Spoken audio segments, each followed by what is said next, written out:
This week's episode of the Co-optional Podcast is proudly sponsored by Squarespace. Get 10% off your first order at squarespace.com/cooptional. Create your own professional-looking website with no prior knowledge required at squarespace.com/cooptional.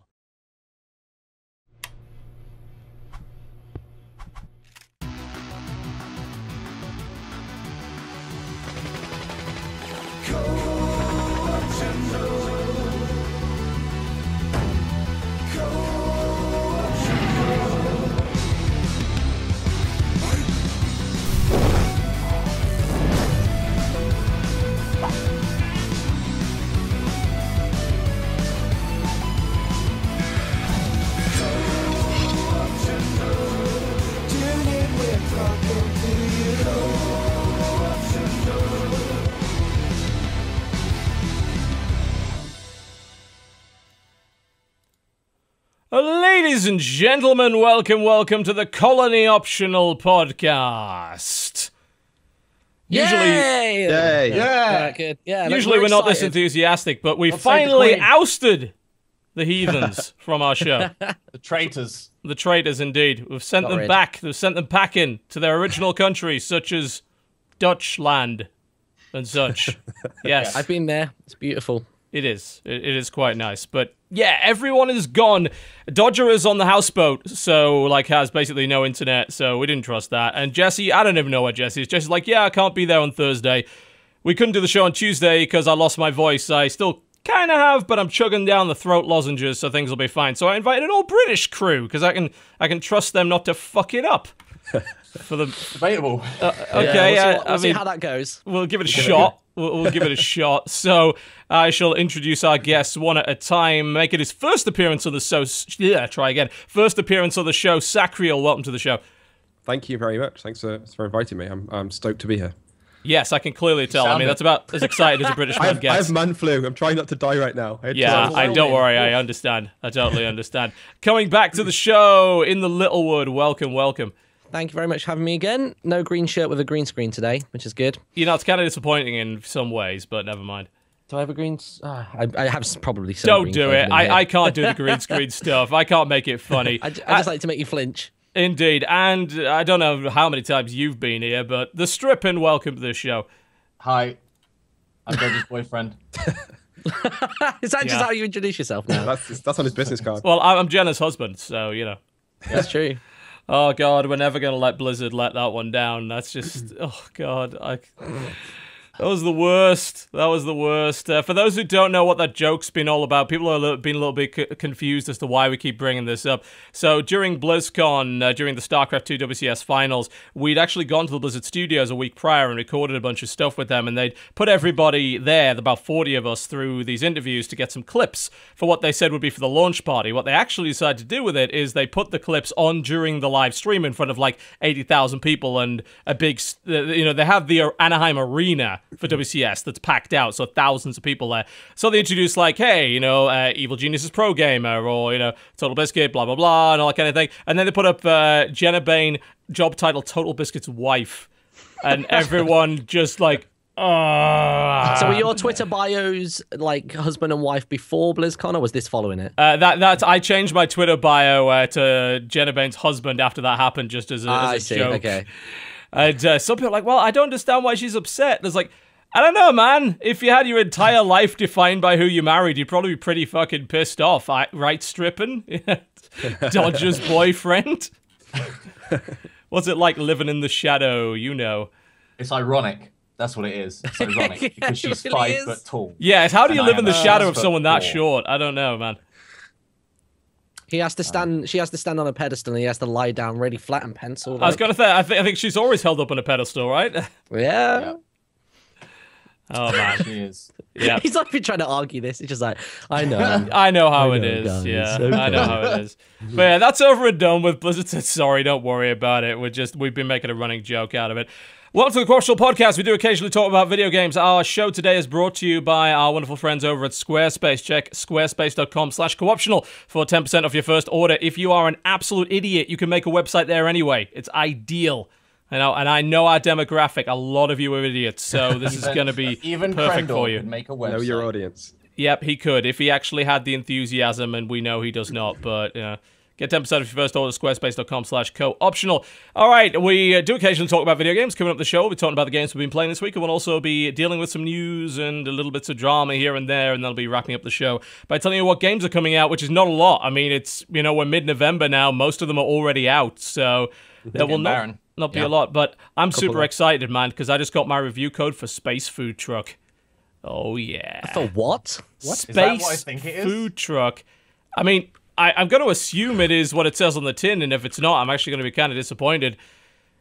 Is this just another one in an ocean of simulators, or? Yeah, it's going I to be hope so. another. It's like a space management game. There's a little I can put up a little trailer on the screen right now. This is the early access trailer. You assemble your crew, and you go across the universe in your space food truck, trying to sell various recipes to aliens.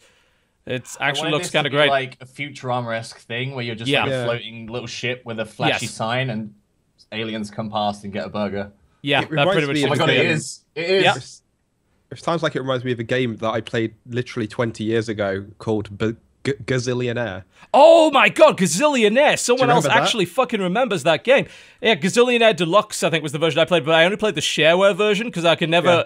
I didn't have a credit card, so I couldn't, like, mail order the real game, and it wasn't a box copy. Gazillionaire was fucking amazing. It was so good for its time. Oh, yeah, it was like a space trading game with a really interesting sense of humor, and it was awesome. I loved it. But this looks great, like actually. Yeah, I'm just watching it on the stream at the minute. It's interesting. Of course, there's a mild card game inside of there as well. That's right up my alley. If it's got a mild card game in it, I'll play it. I can guarantee TV it. written all over it. Yeah, pretty much. Loving that. I've actually been binging on The Great Food Truck Race, which is a show on the Food Network over here. Netflix has got it now, where they get 8 crews of people that have never done a food truck before and send them across the country trying to make money, but they consistently fuck with them in different ways. Oh, I saw one episode of that, and they all sent them to the same party, and then they had to compete. Yeah. There was another one where they're like, hey, you're all going vegan for a day. And then there was like the Philly cheesesteak truck is like, what the fuck, man? Like, what am I supposed to do with this?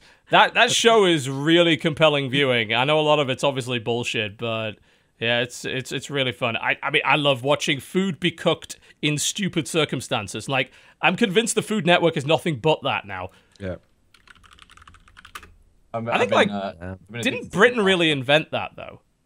Like, we invented everything, technically, so... I mean, a lot of, like, the really kind of, hey, we're going to challenge you to cook shows were invented in Britain. Like, I mean, obviously MasterChef is the fucking original. Yeah. And then there's something for every kind of cooking, though. Cooking, baking, whatever it is. We've got the Great Bake Off, and, like, the Great whole British country Bake Off, seemingly gets It is involved weird, with it. because a lot of famous chefs in America are English. Yeah. Yeah? True enough, yeah. Does a lot of stuff over there, I think. Well, I mean, there's this kind of British stereotype chef of we're a hard ass and we're going to go in and yell at you and say, it's bloody raw, and all that kind of thing. Yeah. Just one of my favorite gifts of all time, and I just bring it out at random occasions, is the idiot sandwich one. It's so good. Love it. Love it. Slices of bread each size. Like, what are you? She's like, an idiot sandwich. Oh, God. It's like, an idiot sandwich what? An idiot sandwich chef.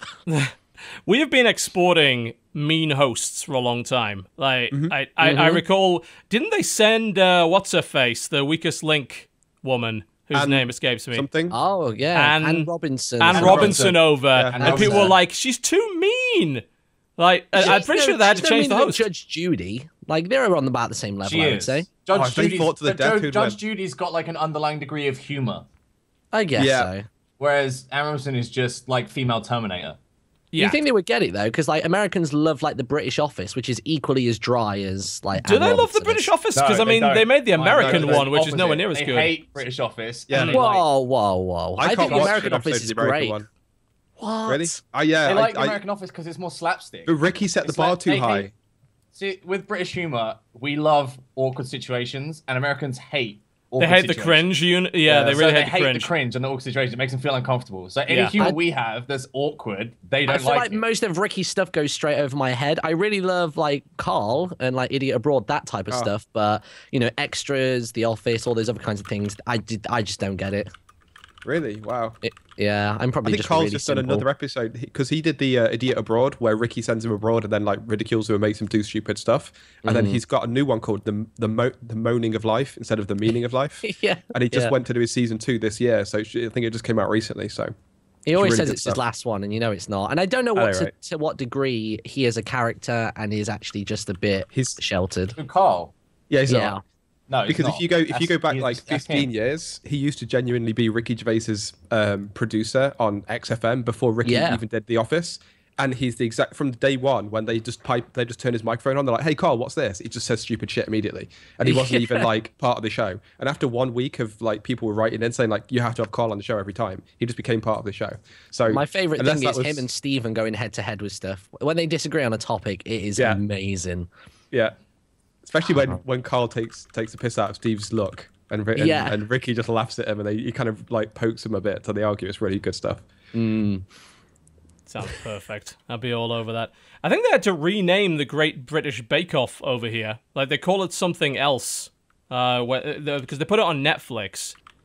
Great American Barbecue or something. They kept it, like, British, but I don't think they used the term Bake Off, probably because they might find it offensive or something. Like, they thought Bake Off was some kind of euphemism. I really don't know. What?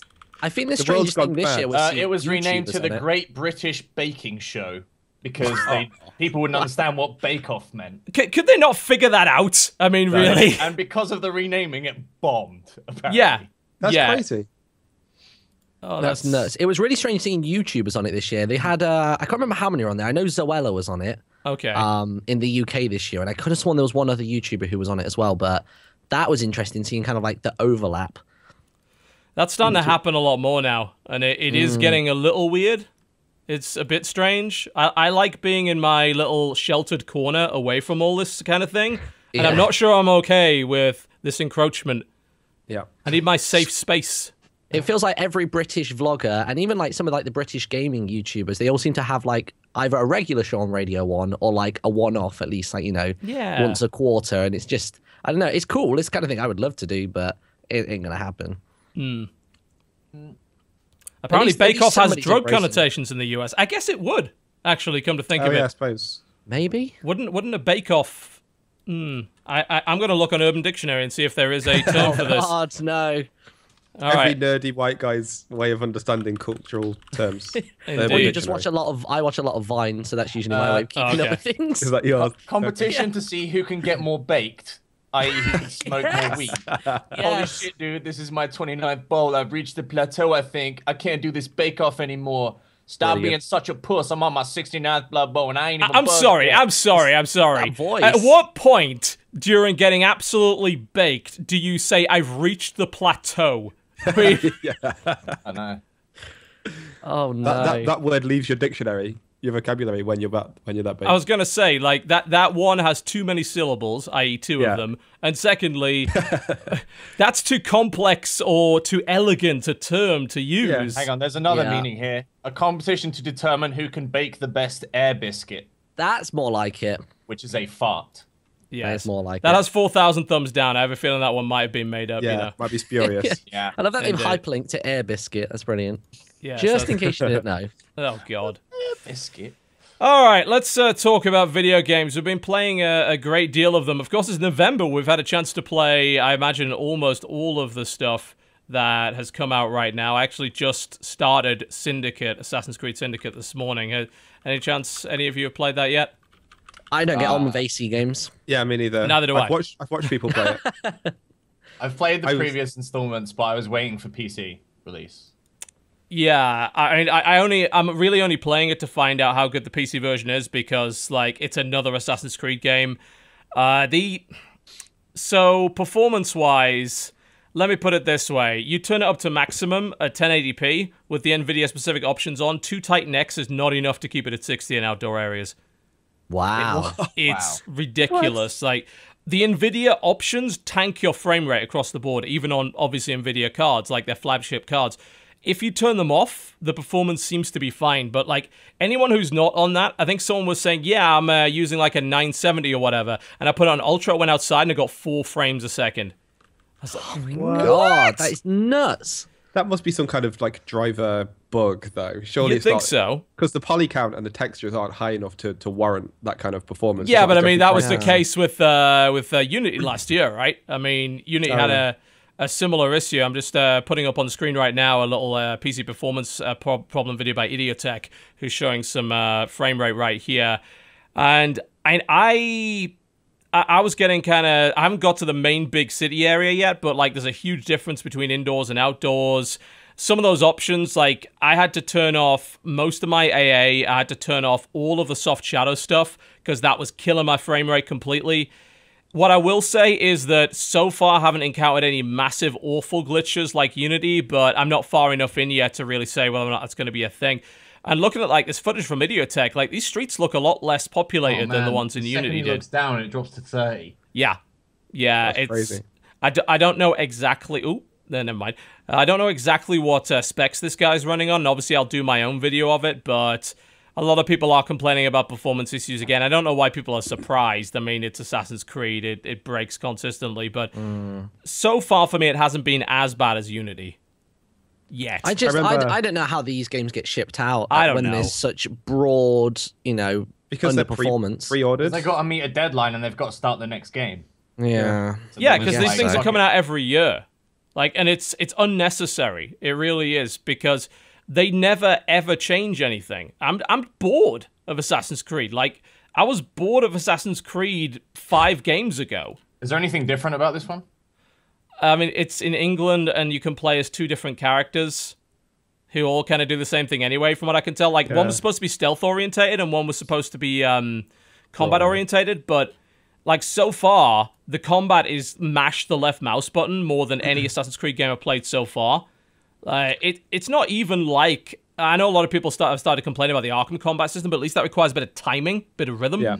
Assassin's Creed is just you mash left mouse button, and the enemies will wait to go for you, like one at a time, and you just hit E, and you've got such a margin for error to do a counter and shit. It's so boring. I saw a video where a guy's like battering some dude with what looked like I think it's a walking stick or a cane. Yeah, And there's like 5 dudes around him, just literally just stood there dancing watching, around. and he's like pushing the guy into a wall, and he bounces off and hit him on the leg, and he falls over, and all this crazy stuff. It looked like a Bond movie in the 80s where all the henchmen are like waiting to be killed. Yeah, they dance around you. They don't even try. And I thought that maybe they'd be able to fix that a while ago by the introduction of firearms, but all it did was a system where it's like, oh, press F to pull someone in front of you, and you get about 10 seconds to do it, so it doesn't fucking matter. Assassin's Creed has always had a problem with being far too fucking easy. Like, you become almost unkillable. And this game, so far anyway, and bear in mind I haven't played that much of it, doesn't seem to have fixed that. So for me, that's why I enjoyed the multiplayer for the last couple of them, because and they've cut that that's now. where the challenge is. Yeah, that was great. Like, that was a really interesting idea. Is that the one where you kind of walk around a marketplace Yes. and you kind of pretend to be a civilian? You pretend to be an NPC. There's tons of NPCs that look like you, so you have to behave like an NPC. And then if you think you see someone that is an NPC, you have to execute them. It's like, isn't one of the moves that you jab them with a needle or something and they die like 5 seconds later? 5 seconds later, yes. And you get bonus points for pulling off the really difficult stuff. That was really cool. Like, they took ideas from that game, The Ship, which I believe they're remaking, which I'm super excited about. The Ship is really fucking enjoy that amazing. game. It's such like a raw and clunky engine, but it's so fun to play. You've got to play it with the right people. Like, you play it with puppies, it's pointless. Like, you've got to be role-playing, you've got to, like... Because I know when I played puppies, everyone just, they use the best weapon, like, they just grab the gun, but that game rewards you for using, like, a saucepan and shit. Like, every round it gives you, like, you use this shitty weapon in order to do it, and you get much more money. And, like, you've got to role-play, and you've got to be really careful, and it has all sorts of weird features. The Ship was really interesting, and Assassin's Creed basically stole its multiplayer idea from there. The problem is, last couple of games, they haven't had it. Like, they've taken it out. Oh. So what are we left with now in terms of multiplayer? Or is there none? I mean, they're trying to make the game bigger, so they don't have enough Has it got time. co-op? Can you do Unity co-op? had co-op. I don't know if... Does Syndicate have co-op? Did they cut it? I have no idea. No, I'm not sure. Because I never bothered with the co-op in the last game. I just don't get along with that genre as an entirety, although in the past 2 years, the one game that is in that style that I really got along well with was Shadow of Mordor. Yes. I felt like that did so many things right, and it actually got me interested in, like, that area of gaming.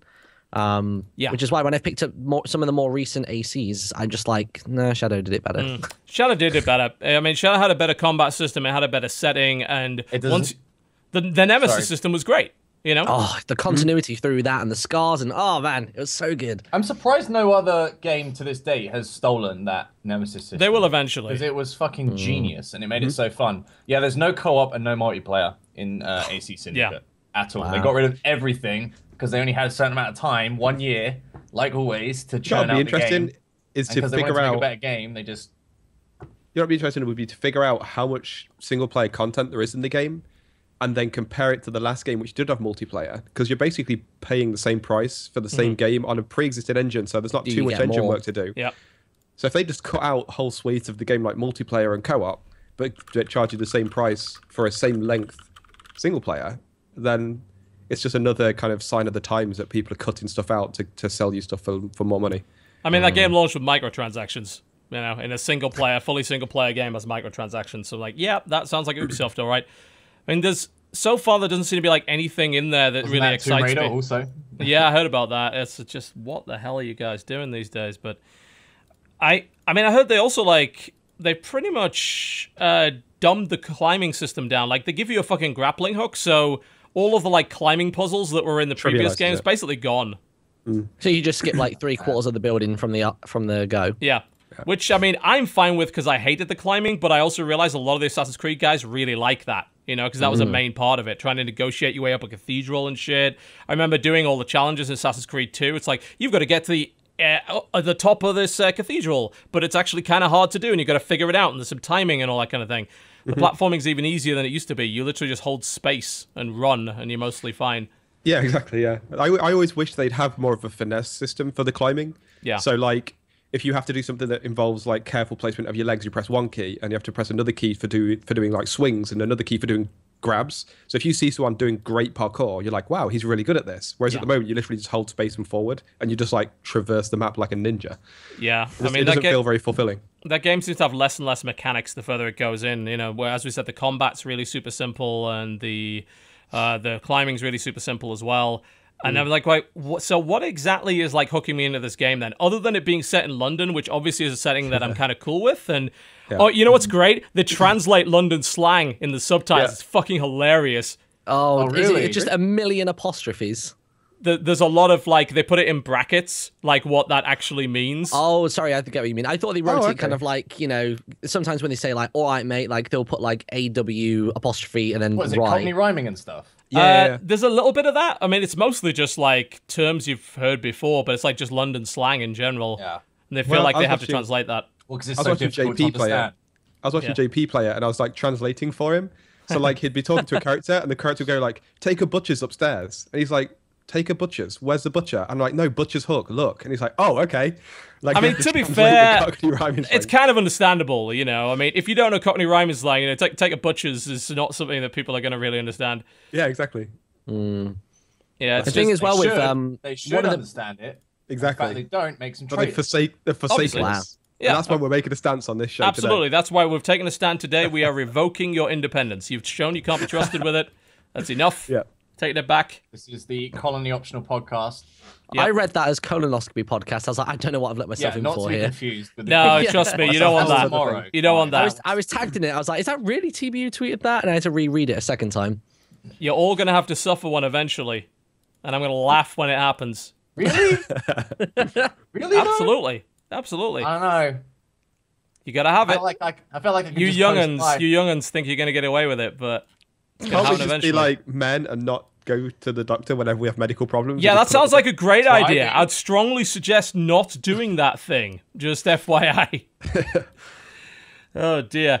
All right, so yeah, Assassin's Creed, I mean, none of us really care, do we? So, should we move on to Battlefront? Sacriel, you've been playing a ton of that, right? Yeah, loads of it, yeah. Well, why don't we start with you talking about that before I rip the living shit out of this game? I think you're the only person in this call who doesn't like it, by the way. This will be great. I think, do all of you actually like it? Yeah. I mean, I only got to play during the beta. It's only just obviously gone live today, and I've not had time to sit down on it. So. Cool. Well, I mean, I would love to hear your perspective on it, because you know, I am finding it very hard to enjoy a single aspect of that game. So, by all means, Sacriel, why don't you start off? You've been streaming a ton of this game. Yeah, I've been streaming a whole bunch. I played a lot of the beta, and what's interesting is they've definitely taken a lot of the feedback that we gave during the beta. So, for example, if you play Walker Assault on the Hoth map, where previously you could literally run to the enemy spawn and just ruffle stomp them for a while. Yeah. Although you could counter it, like a lot of people would say, oh, well, the ATST is overpowered if you just walk into spawn and kill people. All it takes is 2 people to spawn with ion grenades and just throw it and kill it in 2 seconds flat. It's just a learning curve thing. But they've definitely rebalanced the entire game. They've added a semblance of recoil and dispersion to the weapons, which they previously didn't have. They felt very samey before. It was just like a different rate of fire and a different sound. But now there's definitely a different nuance between the weapons, which adds a level of skill. There's a surprising amount of weapons. I thought there'd only be like six or seven blasters, but there's a lot more. There's a whole bunch of variety in the different cards that you can build. Like the card hands you can take into the game. So you can take 2 hands in yourself, and you can actually inherit a 3rd hand from your partner. So if you forget to bring in an anti-vehicle hand, your partner might have one that you can kind of borrow when you spawn. And I think it adds a nice flexibility to the game where you might be the I want to snipe guy, but if you bump into a vehicle and it's not a hard counter to you, you're not definitely screwed, because there's always pickups you can pick up, or your teammate might spawn on you and he's got anti-vehicle weapons and stuff. In terms of the engine, it's probably one of the best engines I've seen for a long time. It does look absolutely gorgeous, there's no doubt. The Endor map is, you spawn in the Endor map and you forget about the gameplay. You just walk around looking at the ferns and the plants and the water. Oh my God. I went up a bridge and there was a little Ewok and he screamed at me and then ran into his house and shut the door. They get run in their house and slam the door. On some of the maps, there's like Jawas that are like by their big sand truck things, and when you go to them, they run up and like scurry inside. But overall, hit reg, great. FPS, unreal. I play on like high and ultra and stream with lots of strenuous overlays, and I get like 100 FPS. Yeah. But I've had no problems with the servers. But TB, you mentioned earlier that you had some problems. Yeah. From what I can tell, I seem to have kind of resolved it now. It may be an NAT issue, since I haven't had the problem since I plugged directly into my modem. The thing is, like, this is the only multiplayer game I've ever had this issue with. And honestly, like in 2015, I shouldn't be reading up guides on how to port forward and shit. And I don't even know if those work anyway. A lot of people have been having this problem, but there's not really been any real response from EA as of yet as to how to fix it. But it seems like it's a similar problem that Battlefield 4 had with disconnecting from servers. Yes. So if there's something about the way EA does things which is broken and balked and not like any other company that clearly can get multiplayer working. So I don't know what it is, but like I said, I haven't had that problem since plugging it in. But yeah, that's kind of been the least of my worries with that game. Specific to the Frostbite engine. Yeah, seems to be. I'm just looking at the clip on the stream as well of the Falcon flying around.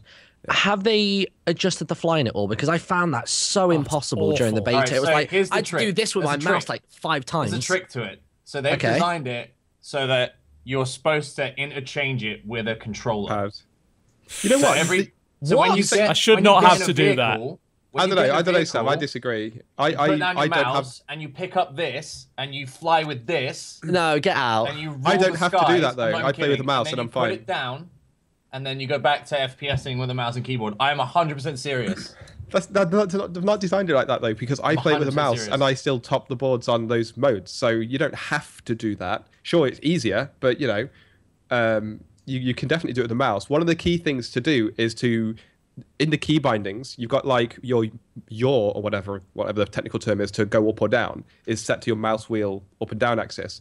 You could also bind a key to it. So what I do is I bind like Q or something to your up. So when I'm flying, if I wanted to do a tight loop, I don't have to whiz my mouse across the mouse mat. I just hold that key and I hold it. And then as soon as I get behind someone, I release that key and I'm back on the fine controls of aiming with my mouse. So there's definitely ways around it. It just felt like it was a little too difficult to begin with, though, wasn't it? Like I was playing it, I was having to turn it I was having to drag my mouse 5 times across the mouse mat to make even just a U-turn, let alone like, you know, I couldn't even imagine doing a loop before. And you've got the F1. This is why I'm the ultimate Battlefield player, because I play console too, so I can just interchange. Yeah. Like water. I think it's just. So you flow like water, right? Okay. Yep. But overall, I think also, if I get like a hero character and they go into third person, grab the controller. Yeah. What you don't play the shooting part in third person? No, if I'm shooting, but if I'm like Vader, then I just use a controller.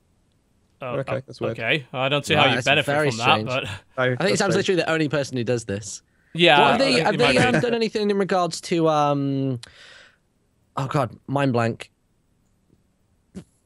No, it's gone. You can do it. You can do it. Oh God. Come on. This is like school. You know, I have one huge issue with Battlefront. I love the game. I think it looks amazing. It's really fun. It's pretty casual, I think, firstly. And the thing I hate, I cannot fathom how much I hate this, is the spawning system is so fucked. It makes me livid. Like, you can get spawn camped. Very you can easily. have someone firing rockets at a place, and you will spawn there and like insta die to the rockets. Also, people will an enemy will spawn 3 feet behind you and just shoot you in the back. Yeah, so in blast mode, it's just I agree with that. In blast mode, it has TDM, and what the server does is it normalizes the position of all the players on the map and finds the area with the least enemy and chooses your spawn point for that section. But occasionally there might be one straggler, so you will have people spawn on you. But that's pretty hard to overcome. If you have a map designed for TDM, you can't have a spawn point where there's no one. But yeah, I agree on TDM. But on like Walker Assault and Supremacy, I don't think I've ever been spawn camped in any of my streams. Oh, dude, I have. To me today. I was playing the point cap thing where you cap there's like 5 points and you cap them and you're trying to push up against the other team. And people were just there was a Vader just spawn camping rebels as they spawned with a lightsaber. It's like that bad. There's basically no protected spawn areas, which is ridiculous in 2015 because I thought we'd figure the spawning thing out for the most part, you know? Yeah. Especially in something like Walker Assault, there's no excuse for it because you know at any given time where the rebels need to spawn relative to the Imperials because the Walker is moving consistently through the map. So you should be able to plan your spawn locations pretty well, and yet you absolutely don't. Like, they have failed that completely. It's really easy to... I mean, God, I had like 6 people spawn under an orbital strike. I mean, wow.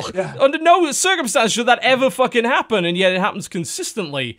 The spawning is a real problem in that game, but I mean, that's very fun. I disagree. How do you feel about the survivability in the game? Because they were talking about like it's terrible. No, see, I think it's great. I feel like Call of Duty run around for no more than 6 seconds and someone's got me. You die very quickly in Call of Duty versus Battlefield, I feel like I'm journeying around for like upwards of 5 minutes sometimes. As soon as I get there, I'm dead. Whereas this game, I feel like it's a solid, at least a minute and a half window for me being alive at each time. And it feels like each one is like its own little adventure. I don't feel that way. Okay. I'm with TB.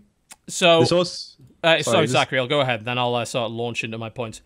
Sure. There's also, like, on the survivability thing, there's a lot of flexibility in the card system. So, for example, there's a lot of nade spam in the game, and one of the trait cards is called Bodyguard, and you spawn in with 25% explosive reduction damage. So you can get like headshot with a grenade and you just go down to 25% instead of die. And then when you get a couple of kills, it goes up to 50 and then 75% damage reduction. You've also got pickups like the squad shield and personal shield. So if you're the kind of player that's maybe newer to these kind of games and you don't know the maps, you don't get the feel of the game flow yet, you have these options available to you to kind of mitigate your weaknesses through the different hands. The main problem is you don't have the options available because they're really far down the fucking unlock tree. Into the game some of them are, yeah. A lot of them are like it's one of the first problems I've got is the unlock system. Like, you start off, you are an absolute disadvantage. There's no way around it. Yep. Like, a lot of the early stuff, what the fuck is the scout pistol? Like, can someone explain what the fuck the point of that is? One of the first unlocks you get is awful. Like, it serves no purpose whatsoever.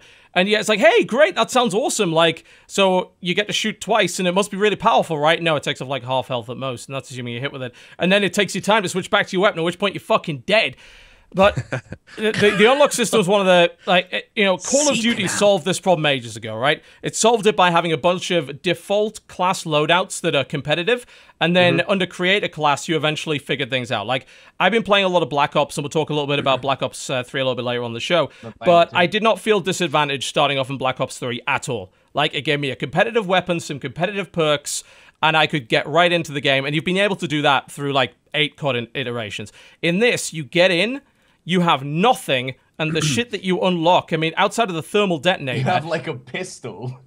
Yeah, that fucking pistol. And then your first perk is another pistol. That is even shittier than that pistol. Just in case you didn't want to use the first pistol, you can swap to your second pistol and shoot... Which has 2 shots and does no damage anyway. Again. You know, basically... Yeah, I mean, basically, until you get your first... charge-based star card, which comes after the pulse cannon, you can't have a competitive loadout in any way.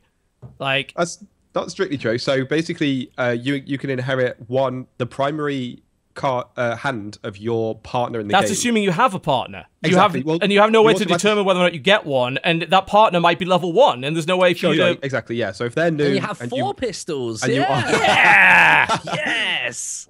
But yeah, but just strictly speaking, technically you can inherit a hand. But I agree, the system is really rough for newer players. I agree. It really is. Like, the best thing they probably could have done with it is to go down the old Black Ops route of having unlocked tokens.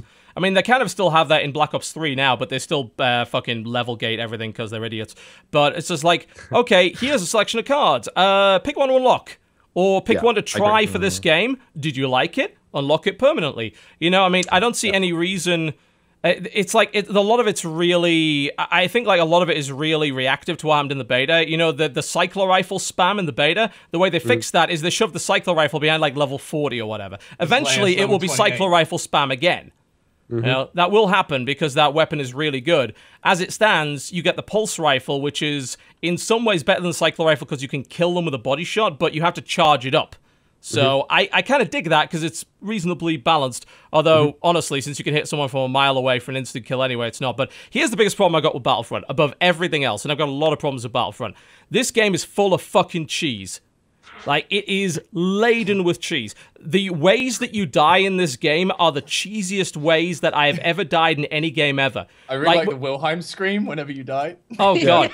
It is a game where you will die, like, out of nowhere, and you could basically do nothing about it. Like, an orbital strike is a great example. And you're going to say, oh, but you get warned. Yeah, but if you were right in the middle of that orbital strike, you're not getting out of it. It's like, that's but I put down... If you have a jetpack, you can. Yeah. But then you instantly die. You know, and you died from someone who was a mile away from a power-up that they randomly found that they got lucky about. I mean, for God's sake, we got orbital strike 3 times in a row on one map just because they got lucky with their pickups. I mean, you die to that, you die to consistent grenade spam, you die to ATSTs, you die to AT-AT fire, you die to fucking some sniper a mile away, you die to Darth Vader showing up, you die to Luke Skywalker showing up, you die to a fucking fighter crashing into you. Like, the amount of times I die in a game... that I thought, oh, you know what, I died because I sucked, are so few compared to I died to some random shit that got dropped on me. Yeah, in Call of Duty, you feel like you got outshot. Sometimes. No, in Call of Duty, I mean, your character itself when you're playing, you feel like you are. There's always someone behind you, yeah. And you are doing this like super secret mission, or you're fighting these insurgents, and you're the best of the best.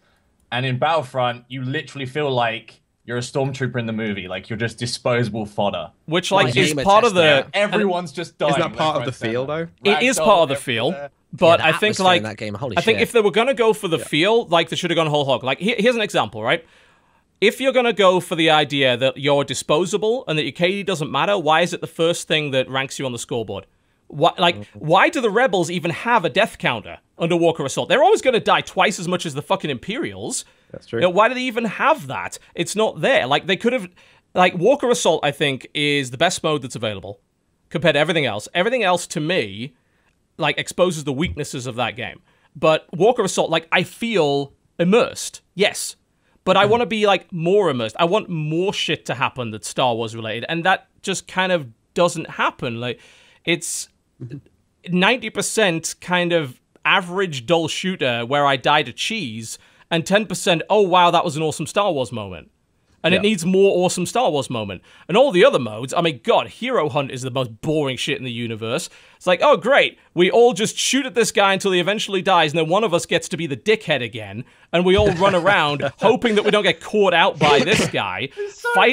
Fighter Squadron is like, wait till someone gets the Millennium Falcon and they get fucking 20 kills because they're the Millennium fucking Falcon. You know, getting a hero power-up is the most fun thing in that game, and that's because you fucking dominate, and everyone else feels like shit because you're dominating them. I got Darth Vader today, and I hid inside the cave. Oh, God, yeah, I've done that. X-Wing in it. And just I keep just killing hid in them. the corner, and every time someone walked in, I just choked them and just did it all game. I never left. I bodies right by I just stood in the corridor, and every time someone walked in the corridor, they just went, "Oh shit!" And I just threw a lightsaber, and then I was just like, "All right." I got fucking Boba Fett and did 30 kills before somebody took me down because Boba Fett is that fucking good. Like, yeah, he's great. A lot of people have said, you know, the best thing to do if you see heroes is just run the other way. And I was like, yeah, you're kind of right. Like, unless another hero shows up, and that's random, you know. And it's not like, okay, there's going to be a cool hero duel. Apparently, there's lightsaber dueling mechanics in the game. Did you even know that? Have you ever got to see a lightsaber duel in that game? I've played hero mode. It may be in that you have, yeah. Well, no, I've played hero mode as Vader against Luke, and there's never been a duel. It's just both people just going, Yeah, you both have to do your number 2 attack at the same time, and then it just becomes... You have to synchronize your number 2. Yeah. What game was it? Was it Jedi Knight or something where you do the same thing and you blades are... Yeah, it's Jedi Knight, and you have to left-click spam to knock the other guy Jedi over. Knight had a full lightsaber combat system. Like, they had I think it was called Movie Battles, was a mod for Jedi Knight, where people just fucking... They got really good at it. You know, they did all sorts of cool shit. But... you know, a lot of the cool stuff in that game comes from being an overpowered asshole at the expense of everybody else. And that's true. To me, like, the shooting in particular, you mentioned, like, they'd added a little bit of, like, dispersion. Like, it's like, yeah, they have. The problem is that it's very random and it's really hard to control. Like, I don't expect it to be Counter-Strike, you know, where you can control the recoil patterns. But a lot of the time, it seems to me like... I will either murder someone at a mile range because I got lucky because 5 of my shots hit exactly where they're supposed to go, or my first shot hit where it's supposed to go, and the other one went up here and everywhere. Yeah. And it's like, okay, I'm firing in controlled bursts, but really, is there a lot that I can do to affect this outcome? Most of the kills are because I came in from the side and the guy didn't see me. I was using a long-range pistol, and it's designed for, like, pretty much near sniping. It's, like, specifically long-range single fire.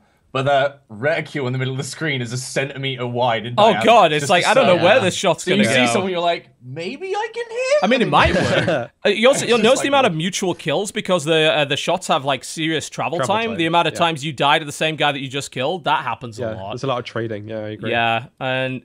Speaking of, like, the scope and the reticules and stuff, I just remembered what I was going to ask earlier on. Have they done anything different in regards to, not the snipers, but the regular, like, pistols and blasters and stuff? They said that they weren't going to have the actual accuracy change when you're scoped in. Is that still the same, or did they take any feedback and change that? Because, like, when you scope in, it doesn't make it any more... I think it affects I think it's just easier to hit them because you're zoomed in. Bigger because of the lower FOV. I don't think there's any statistical accuracy. It's giving you a bigger target to shoot at. Yeah, it's just a zoom. So. Which, to be fair, I'm okay with. You know, this natural magical accuracy buff. They did it deliberately so that people that play in third person can just effectively hit fire. And well, I mean, that game's a third person game anyway. Like, it really there's no benefit to playing in first person. Oh, you're at a huge disadvantage. I don't know why you would. This is what everyone says, and I don't get why. Because you get with the third person camera, you can look around corner. Is twice the size if you're in third person. So you can pre-fire. You stand at a corner. You face it. You see people come around corners. Yeah. You have more situational awareness. Like, people that play in first person just die from someone shooting them in the side of the head all the time.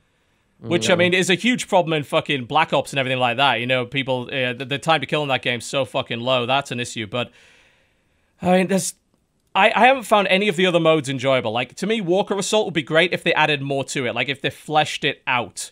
Like, if there were multiple objectives, if there were... You know what would be really cool? Like... for instance, that maybe there could be a bit of the Endor mission where there are traps. The Ewoks have set up traps, and you can fucking spring them on people, and there's different events that occur. To me, it seems like Battlefront wants to be chaos, and yet is the most clinical, controlled, limited chaos that you can imagine.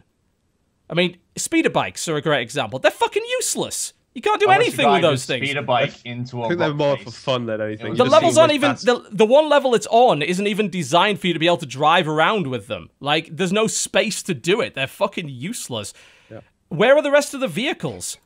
You know what's great? When I get a vehicle turret as the fucking Imperials... That's a great power-up. I place down my vehicle turret. Oh, wait! The rebels have no vehicles! So this power-up is literally useless. Yeah, you can take the Brit out of the country, but you can't take the country out of the Brit. That was a very British rant. Oh my god! It's like I want everything. Like, to me, like Battlefield is a combined arms game. Like, there's all sorts of different kinds of vehicles, and Battlefield is chaos. Yeah, I can strap C4 to a fucking Jeep and drive it into a tank and blow it up, or drive it into a helicopter. Like, all that crazy shit that goes on. There's none of that in Battlefront. None of it. It purports to be a chaotic battlefield, but you've got so few options that there's no option to be chaotic. There's no chaos. It's people just doing the same shit over and over again. And, like, don't get me started on the lack of communication between the teams. Like, you've got no way. I mean, you don't have squads. You don't have VoIP. You don't have the way to ping the map. You have no real abilities that will, like, help out your team that you can kind of communicate with outside of the fucking squad shield. Throw that down. And that's if you're lucky. I mean, God, you can't even put a squad shield down in time for an orbital strike will kill you before the squad shield deploys. It'd be good if they added a command rows. So, like, you hold Alt and it pops up and you can select ATST and your character's like, ATST! And screams it so people nearby get their rocket launchers. Yeah, there's no spotting or anything like that in the game. That'd be really good. That'd be really cool. Yeah, there's no team play. There's a planet side term called zerging. And that's like describes all of Battlefront to me. It is a game where two teams mindlessly throw themselves at each other and then one team wins. And the chances are, unless you got a hero unit and decimated their team, you didn't do much to affect the outcome. And whether you got a hero unit was random. You know? So fucking random power-ups and shit. I agree, yeah. There's a lot of that. There's some tuning up that needs to be done. I think one of the main things that's going to kill its longevity, if anything does, is the lack of maps. Yes. You've kind of got like the 4 maps. You've got like Hearth, Tatooine, or whatever, Endor, and Solstice, or whatever it's called. Yeah. I think they definitely need to rush out an extra map here and there to keep it fresh. Yeah. And they need another mode. I mean, have you played another mode that you've actually enjoyed more than Walker Assault? I like Supremacy. The one where you capture the 5 points. That's pretty good. Supremacy is good. Have you played it's similar. Heroes versus Villains, John? Yeah, and I mean, it got really samey really quickly and kind of gimmicky as soon as the novelty of playing the heroes ran out. I mean, there's only 3 heroes per side, and it seems to me that like some of them are clearly better than others.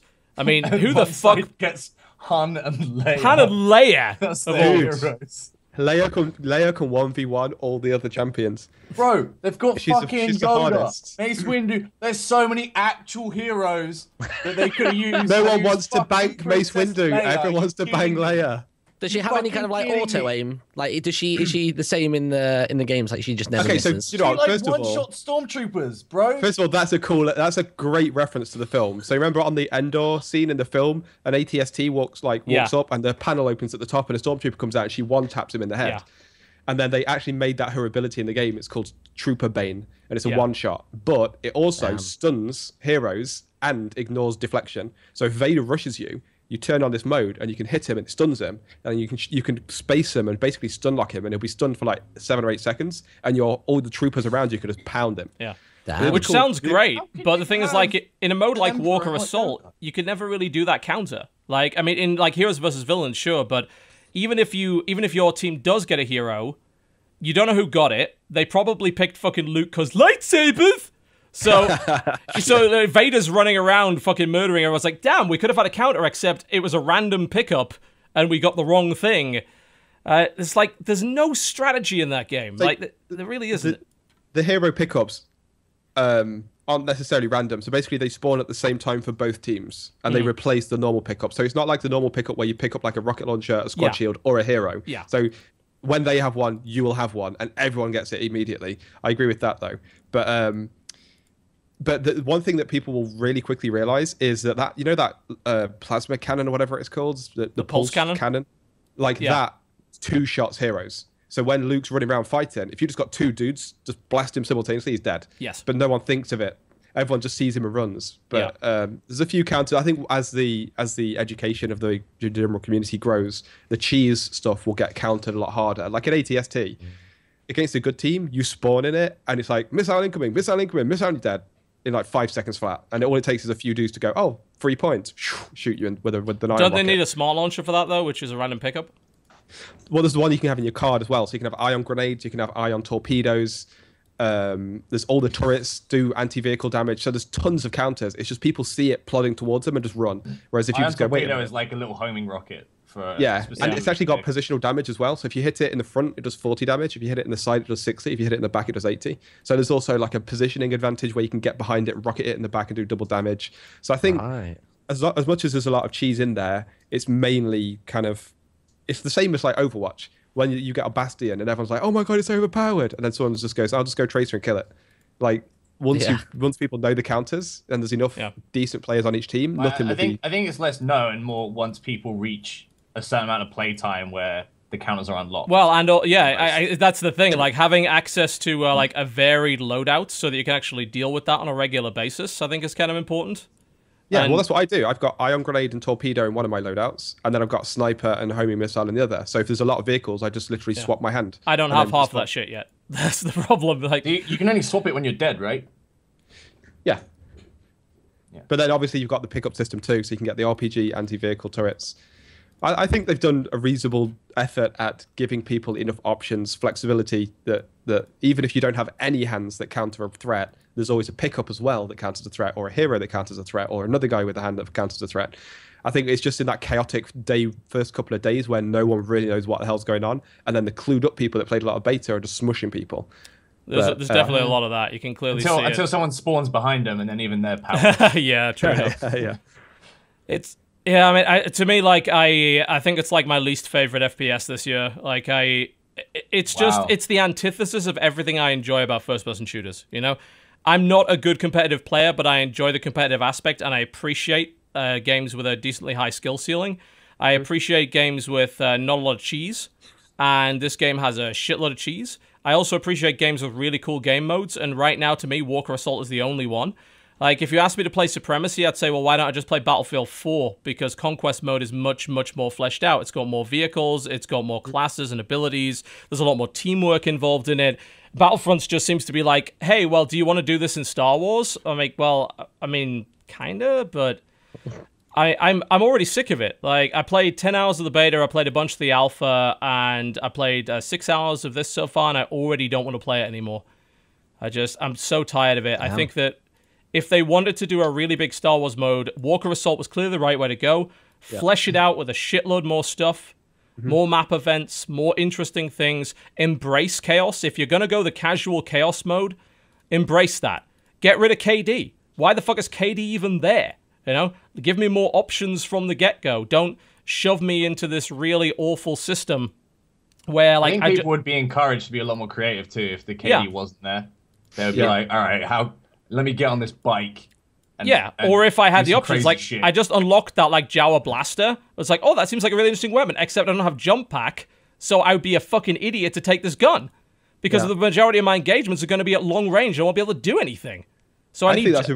That's one of your strongest points. They should change the unlock system, so they should remove the level cap. It should just be... Oh, you've unlock got what you want when you've got the money. To spend, buy whatever you want, and people go, "Oh, cool! I want the personal shield. I don't want to have to play for 70 hours to get to level 4." Yeah, because then you can experiment. You know? Yeah, I agree. That would definitely change it. Also means you have a lot more variety in game, because right now, pretty much almost everyone's running the same loadout, either because it's the only one they've got, because it's the one that they found was most effective. It reminds me of beta, where everyone was running fucking cycler rifles, and that was the worst thing ever. I have to wonder if that's going to be the case when everyone reaches 40. It might be. I don't know. The first bit is there's that other charge-up sniper rifles. You can technically have 2. Oh my god, that's going to be so bad. And then if you take the sharpshooter trait card on headshots, your cooldowns are reduced. Yeah. So you can, like, shoot with one and it resets the other, then shoot with the other and it resets the other. I want these trait cards. You know, these traits sound great, except I don't have them yet, you know? Yeah, they're too far down the line, I think. I agree with that, definitely. Because one of them is really cool. How do you feel about Black Ops TV? I mean, are we done on Battlefront? Anyone else got kind of any more points to talk about with Battlefront? No, I don't think so, no. Okay, we can move on to Black Ops then, I guess. Yeah, sure. That harsh transition. I've been playing a lot of Black Ops. I've played quite a bit so far. Man, I just, like you were saying earlier on about your board of, like, certain franchises, just Halo, Call of Duty, all of those. I mean, I was only really a multiplayer person anyway. I just can't be bothered. Like, I've not even bought a copy. Like, I don't blame you. I might stream it once, and I'm just like, ugh, no. Let me put it this way. If you're going to get it, and you're bored of everything else, get it for the zombie mode, because it's actually really interesting and weird. Like, right, okay. It's so complicated. It's so complicated, and that's the cool thing about it. It's like, you think, oh, it's just some really boring horde mode. No. The guys that made this, like, it's a puzzle game. You got to figure out what the fuck you're doing. Like, the game doesn't explain anything. It's horrible. Yeah, and that's actually kind of what's interesting about it. It's crazy. It's set in, like, 1940s sort of noir, but there's also, like, this Cthulhu aspect to it. You could turn into this giant squid that fires lightning for no reason. They have gumballs that give you superpowers. There's bees, giant fucking bees. And then, like, you can't even figure out how to get through the level. And there's boss battles, too, and stuff. Yeah, it doesn't even tell you. Joking or not. No, I'm genuinely serious. All of that is in it. I'm genuinely serious. You could be a squid that fires lightning. Yeah, and it's actually, like, key, because when you like take this curse, you become the squid for a short time, and you can murder zombies with it, but it's also required to get further in the level. Like, you've got to break through certain barriers and unlock certain items to perform rituals, and then... But the game never tells you any of this. Any. Oh, so it's just experimentation. You've got to figure it out. You've got to figure it out. There's certain machines that you can only power by jump starting it with electricity from the squid. From the squid, yeah. So you have to like turn into the squid and go find the right machine and then like shoot it with electricity and stuff. Yeah, and like people are like figuring it out as kind of a community. And it's really actually kind of interesting because people are on VoIP are like, well, I saw in this game that you could do this, and now we get to the next bit. And like, okay, cool, we'll do that. And then we're like, shit, what do we do now? And it gets, because the longer you stay in the game, the more zombies come at you, and you die in like 4 hits. You've got to be really careful and kind of communicating and on the ball and try to figure out what the hell's going on. It's a really weird mode that's not really like anything else. Yeah, it sounds like the developers were having a bake-off when they designed it. Yeah, probably, yeah. I just like the idea of it, though, because I've always found with those zombie modes that they were a little bit too obvious and laid bare, and then it was just a case of getting a personal best every time. There wasn't really much else beyond that. But actually, it's not that anymore, no. Really having to, it's very cognitive, and you have to really like think deeply about it and try and experiment. Strange. Like it harkens back to like a time when people would make games like that and just say, we're not going to tell you anything, just go. And it actually benefits, I think, from that. It really does. And you get to play as Ron Perlman. You do. Ron Perlman is a character in that game. Really? Yep. Does he voice act it and everything? Yep. No way. Who's Ron? Yep. He's the dad in Sons of Anarchy, the stepdad. Yeah. Right. Okay. He's also Hellboy. He did Fallout as well, right? The voice of. Oh, Hellboy. Yeah, I just googled him. Yeah, I know this guy. Okay. It's really strange. Jeez, I was just about to say he looks like a more butch Will Ferrell. Weird. Outside of that, though, Strippy, you've been playing like Will Ferrell's angry dad. Yeah, but like his brother that they don't talk about anymore. Oh. Yeah. You've been playing a lot of the multiplayer or the campaign strip? Like pretty much exclusively the multiplayer. Zombies frustrated and upset me because I didn't know what to do. So yeah, I think you need group friends together to figure it out. That's it. I've been loving it. Yeah, I mean, it's kind of the same as the beta. Like, it's COD. I'm kind of annoyed that they took back a lot of what they did in Advanced Warfare in terms of the movement. Like, I think they made it like a really cool, twitchy game. And now they cut back a lot of that. You can't do like mid-air dashes and shit and change your direction. They've still got a jump jet, but it's basically Titanfall now, where you stick on walls and all that kind of thing. Yeah. And you can do like slides. It's all right. It plays fine. It plays like COD. Everyone is using those special weapons right now, because right now you can pick what's called specialist, and that specialist you can choose between either an ability or a weapon.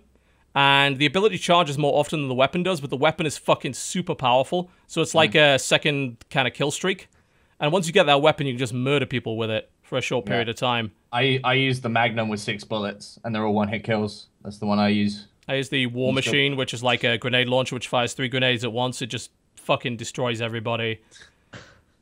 Is it still the same, like, weird Quake 2 engine being dragged through the years? Yeah. It's been updated a lot now. I mean, it's a lot better looking than the previous version, and now they patched it. It ran like shit on launch. It runs a lot better now. But the thing that makes me laugh is that you can tell that they've updated the water for the first time in a while. Yeah. And so every single level, there's like a random pond that you can jump in and swim around in and just get out again. They serve no purpose. They serve no purpose, but you can just jump in and swim around and climb out again. And they're like, yeah, water, we did it. You were saying a second ago that they've kind of removed some of the movement functionalities from Advanced Warfare to this. Yeah. Are there any other like kind of massive differences or kind of almost like retractions, I guess? But the thing is, the problem is like Sledgehammer does one, Treyarch does another.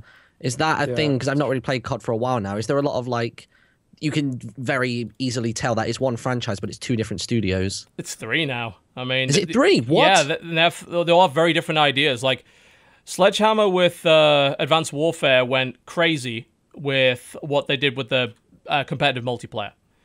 Yeah, and to the future. Yeah, these guys they basically did what Black Ops 2 did, but they took jump jets and they took kind of Titanfall's movement. But they said, you know what, we're not going to go for the super twitchy stuff that was going on with Advanced Warfare. So it's kind of back to what it was, except you have jump jets and occasionally you get a special weapon. I mean, it's the multiplayer. You know, like COD does what COD does. It does a lot of it. There's a lot of options. There's a shitload of game modes, decent number of maps. Levels, a lot of maps. The game actually has a lot of content. Like, if I recall correctly, it also has that really cool kind of cyber ops co-op mode where you have a bunch of weird special powers that you can use. Yeah. There's one where you fire fucking mecha bees at people, and you can make their weapons explode and fire and all that kind of thing. Like, weirdly enough, like compared to Battlefront, COD has a lot of content for the money. It's the same content that it's been having for like the last 10 years. So if you know, this is not going to change your mind if you didn't like COD. That's why I don't feel like I'm missing out. The struggle for COD is like making people buy the game, and once people buy the game, I think they've been pleasantly surprised with the amount of content that's been available. There's a lot there. There's a lot there. I mean, hell, they even have a bonus campaign mode. You beat the campaign, you get to play the campaign again in zombies mode. They change a bunch of stuff and the enemy types, and they change the plot, so you can play through the campaign again and get a different campaign. You know, they didn't have to do that. Wow, but it's in there. You know, and there's the co-op mode, the zombies mode has a ton of content in it. The multiplayer, they still have a bunch of shit. I can still play Gun Game, which I'm very happy about. Not enough people playing Gun Game, by the way, on the queue, so fucking queue for Gun Game. It's one of my favorite COD games. Oh my god. I mean, I think it was Black Ops 1 money matches I loved those. Those were great. Like, being able to go into a gun game and bet, like, the in-game currency on results. That was amazing. I don't know why they didn't do that again.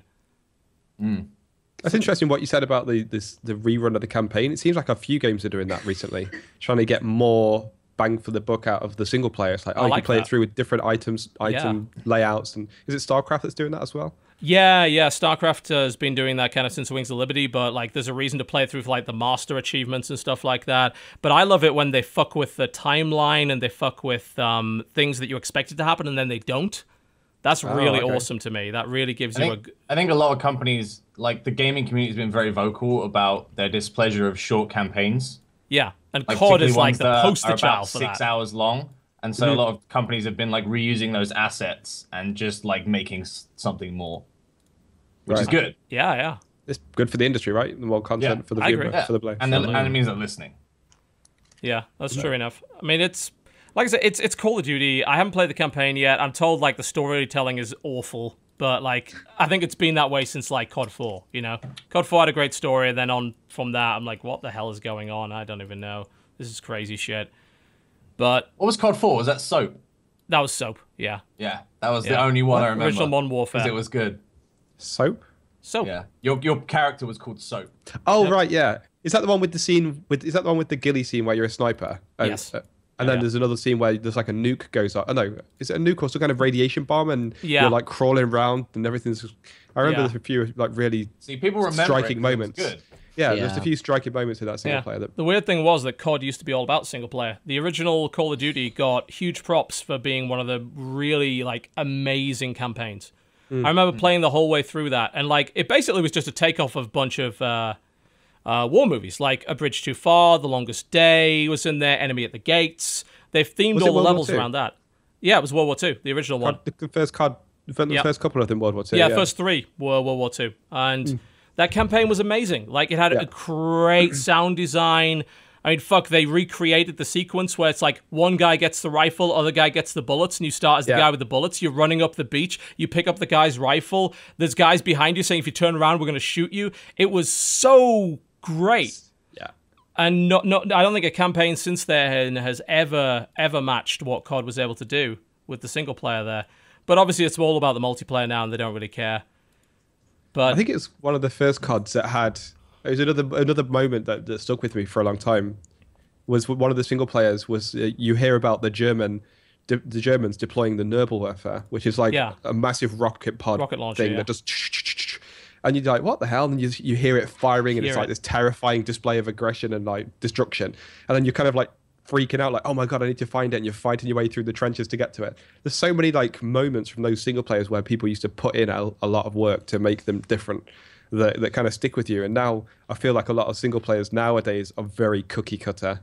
It's like, do 10 quests in a row, done the single player, there you go, thanks, play multiplayer. Whereas back then, they really kind of tried to craft it into a story. Yeah, and the weird thing about the original COD is that it didn't really hold your hand that much. Like, whereas COD has been doing a lot of that since then. They've been trying to loosen it up lately, but COD and Battlefield have been really bad over the last few years for saying, oh, that door right there, wait for this other guy to open it before you do anything. Like, you're on rails the entire way through. They just immediately give you a companion, and he's like, follow me. All right, go through this door. Okay, follow me again. Meet me at that house. I always remember that GIF of Battlefield 3 or 4, can't remember which one it was, where there's like a squad stacked outside a door. Oh, yeah. And they just run in. And run through the door. The door never opens. Yeah. Yeah, you're just it's like, go, go, go. And they just clip through the door like, yep, this is Battlefield in a nutshell, right? It was so good. Yeah. I mean, it's been a weird movement, but I'm going to say, like, Black Ops 3, to me, the good thing about it is that it is exactly what it says on the tin. You know exactly what you're getting. And honestly, for your money, you're getting quite a lot. If you like what they have to offer. They haven't really changed much. Like, I wouldn't recommend buying it just for the zombies mode. Or just for the co-op. But there's a lot in that box for the price. They've given COD credibility again, I think. Because it was losing it. Yeah. So I don't hate it. You know, I don't think the multiplayer is as good as Advanced Warfare, but I'm still having a decent amount of fun with it. You know, and I'm getting into games, and I'm playing it, and I'm having fun, and I can do custom paint jobs on my guns now. I spent 2 hours making a fucking top hat for my gun. You know, there's all sorts of crazy shit like that. You know, there's a lot on offer. Gotta say. Sounds like it's a good change of pace for them then. Because any of you... We're actually going to go to break before we talk about whatever this is. Because we are actually overrunning on time. So, Strip, he seems... Yeah, he's on the edge. Okay, all right. What do you want to say? I've forgotten. Well, there you go. Yes, we're going to a break. 31. We'll talk more about the games we've been playing when we come back. We've got plenty more to say, no doubt. You're watching the Colony Optional podcast. A word from our sponsor, squarespace.com/cooptional, and then some great music. We'll be back after the break, folks. Don't go anywhere. And also the Queen. Yes, that too.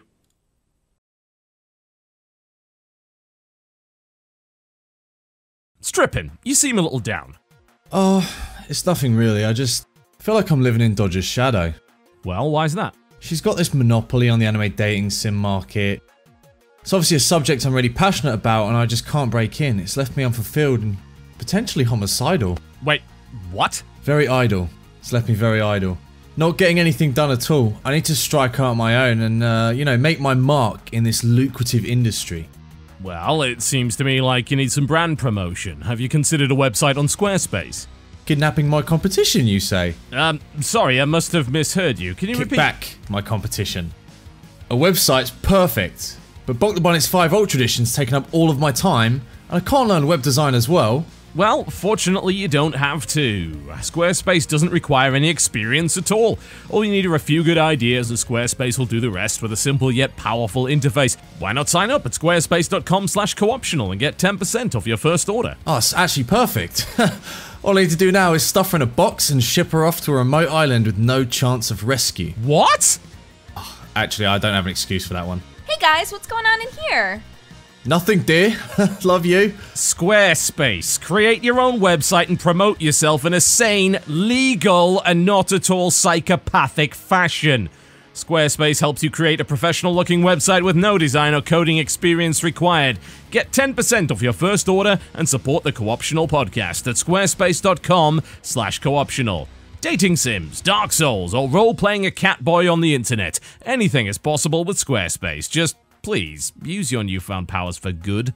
Hey honey, come see this ravenous bear. What? Luxurious hair. It's, my hair's gorgeous. Moroccan oil. Those guys have issues. Squarespace. Build it beautiful. Ladies and gentlemen, welcome back to the Colony Optional podcast. Jesse and Dodger are not here, so we have other people. More reliable people. Yes, yeah, absolutely. People of a commendable birthplace. Indeed. Exactly. Highborn, if you will. Thank you. Yeah. I of agree a with sterling lineage, a pedigree, if you will. Yeah. Yes. Yes. Yep. I am a pedigree. Are you? Are you? No. A pedigree? You have very glossy hair. Maybe you are. I washed it today. That's why it's glossy. Ooh, aren't we fancy? I washed my hair. Ooh. I can afford hot water. I'm from the south. Sam does that once a year, so don't take the piss. Yeah, this is it now until next November. Yeah, is that when they draw his bath of hot milk? And his attendants slowly lower him inside. Yeah, it takes so long to prepare that it only happens once a year. Indeed. Like Xerxes. There will be no honor in your sacrifice.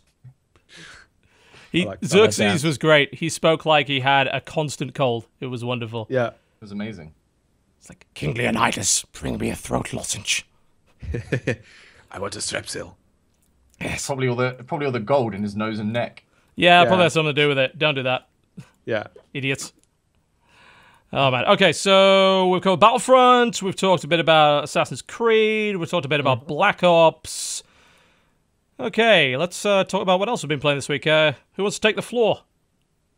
Yeah, I guess I could. I want to talk about Overwatch. I just wanted to let's geek do that, out yeah, over it a little bit. God damn, that game is fun.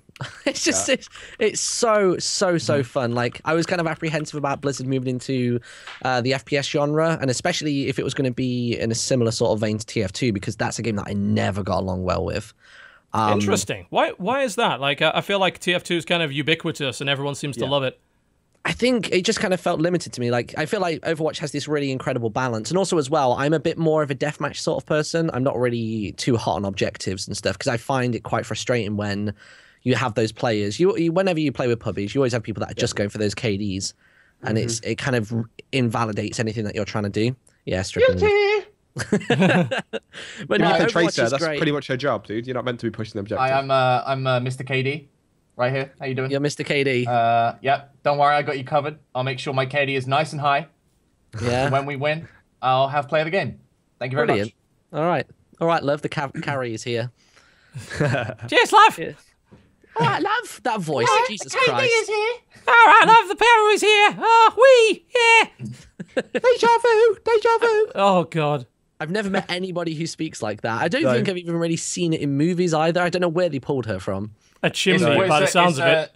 It's a deliberately exaggerated English accent. I reckon so. She's one of the they chimney did the sweeps from same Mary with Poppins. Widowmaker and French. She is. Just a Step in spoonful time. of sugar helps the Tracer go down. She That's really what it is takes. that. She's got such a bloody small health pool. Jesus Christ. Oh my God, yes. She You want needs Symmetra as your friend if you're playing Tracer. Like, hey, you want 25% extra health? Yes, I do. Yeah. Those little And then if you turrets. throw in a Torbjorn, chuck in armor packs down. Yeah, that's the way to go. That's pretty sick.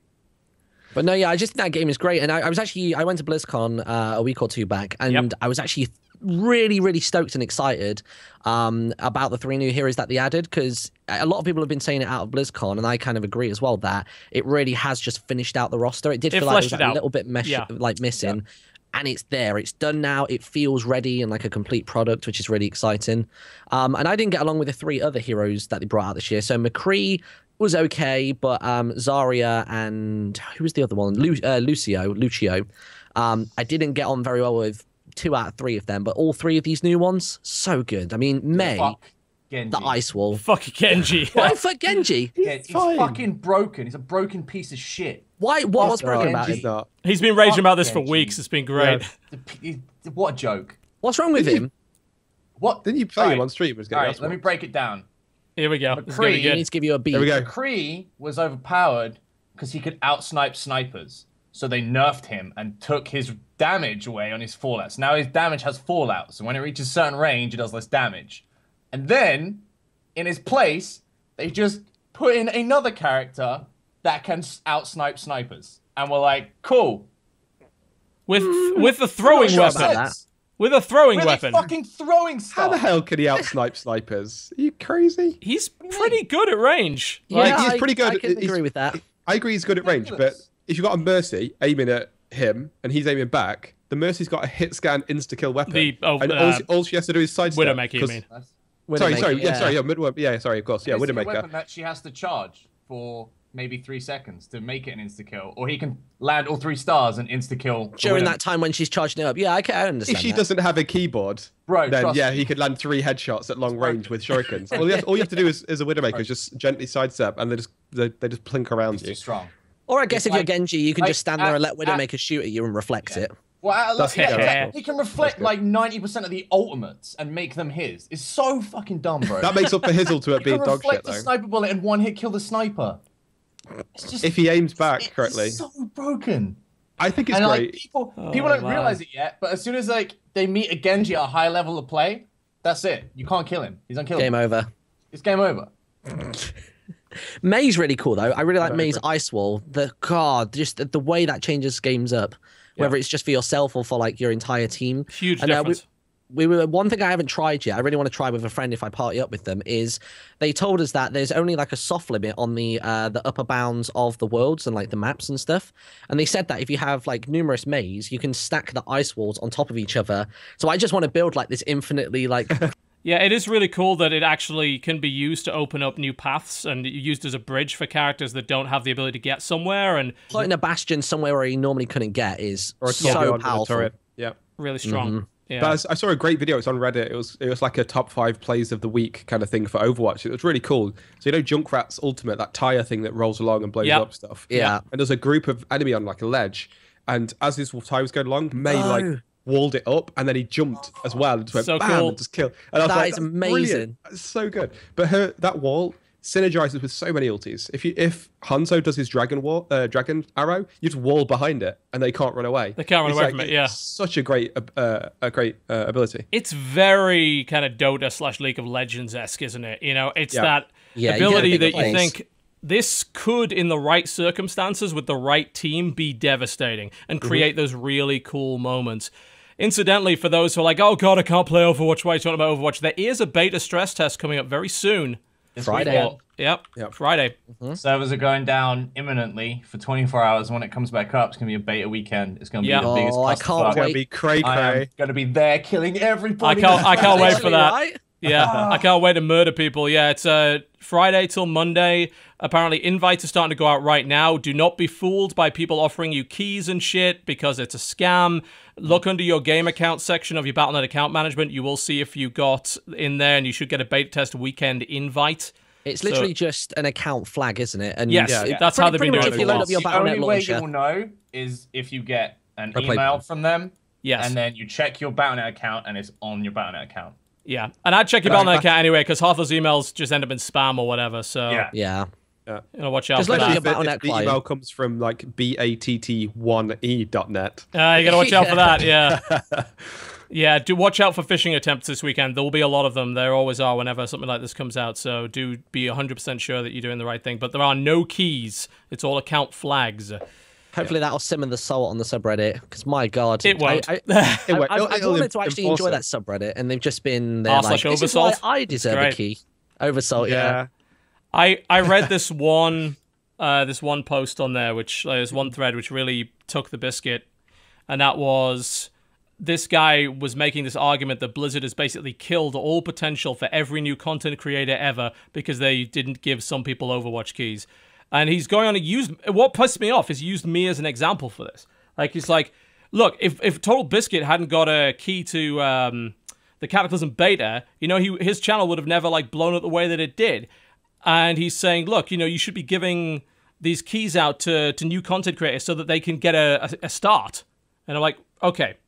One, the reason I was in the Cataclysm beta is because I covered WoW for 6 fucking years for free before that, And had a radio show. Yeah, I ran a fan site for 6 years. I didn't expect that key just to appear out of nowhere. That wasn't luck.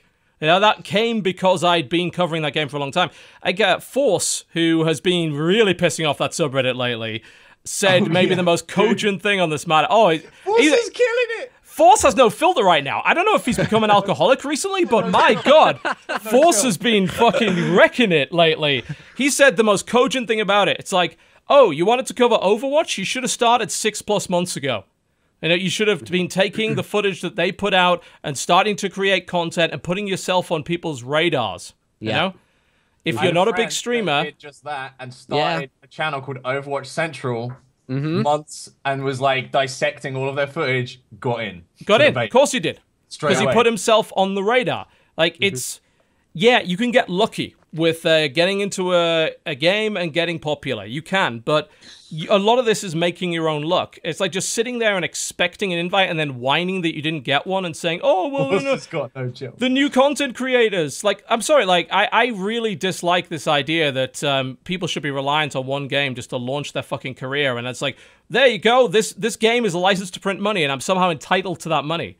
Like, no, not really, you know? If you get big playing Overwatch, great, but the chances are you committed somewhere else. Either you were like a big pro player in another game, like you're a big TF2 player, a big Counter-Strike player, or you're a big Blizzard guy that covered all sorts of shit about Overwatch or other Blizzard games before that, and that's why Blizzard noticed you. Yeah, if you want exactly. fucking Senpai to notice you, then you've got to put some work in. Or you focus predominantly on, like, you know, first-person shooters and kind of like open-world games as well. Yeah, of course. Yeah. Yep. There's a lot of that. And then the other hero was Diva, wasn't it? The StarCraft player. I love that. Love it. So good. But the thing is like Diva is like obviously like a mech, but she feels so fluid to play. Like I've never played a hero that looks like her aesthetically, but actually moves as smoothly as somebody like, you know, Tracer or someone else. And I love the whole idea of like, you know, ejecting out, you know, the self-destruct, and if you kill them with the self-destruct, instantly fills up your ulti and you can hop straight back in. She's a really interesting idea, you know, because her outside of her mech is really kind of terrible. I mean, you know, like you're the worst hero in the game at that point, but still, you can do a decent amount of damage, and if you get good with that gun, every time you hit with the gun, you get like 3% ulti charge. Yeah, and you get 1% per second base anyway, so even if you're just out of combat, you still earn it back. Yeah, she's a really interesting take on a tank. Very interesting, because she's incredibly dangerous at close range. A lot of people like to fire at long range with those cannons. I'm like, no, you're not going to do any damage that way. They're shotguns. Damage. Yeah, they are we shotguns. literally had a game where when we were playing at BlizzCon, we kind of had like a troll game. There was one guy from PC Gamer who didn't want to take part. He didn't want to have fun. But we had like 5 divas, and we just had one guy who was like, no, I'm going Zarya. But we actually had a part where we managed to defend the very final part of the payload getting to the end as the defense team just by having like 5 divas and just like popping our glitch matrix just one after the other. Oh, wow. They could not get through. They really had to change up the heroes they were playing. Yeah. We had a similar thing when we encountered the 5 Winston Lucio comp that we just couldn't fucking kill because they were obviously coordinated and they were overlapping their barriers. So it's like, how the fuck do we even kill this? Like, we had to start. I think we ended up switching to Junkrats and using our ultimates a lot to blow them up because it went through the shield. And and that's the coolest thing about Overwatch is dynamically switching composition and trying to figure out how the fuck to beat this new comp they just came up with. Yeah, Mercy Blue Beam on Bastion smashes Winston's so bad. Yeah. Like, it'll pop the shield in 2 seconds. If he leaps at the Bastion, you can kill him in the air in like 2 seconds. Mercy Bastions are crazy.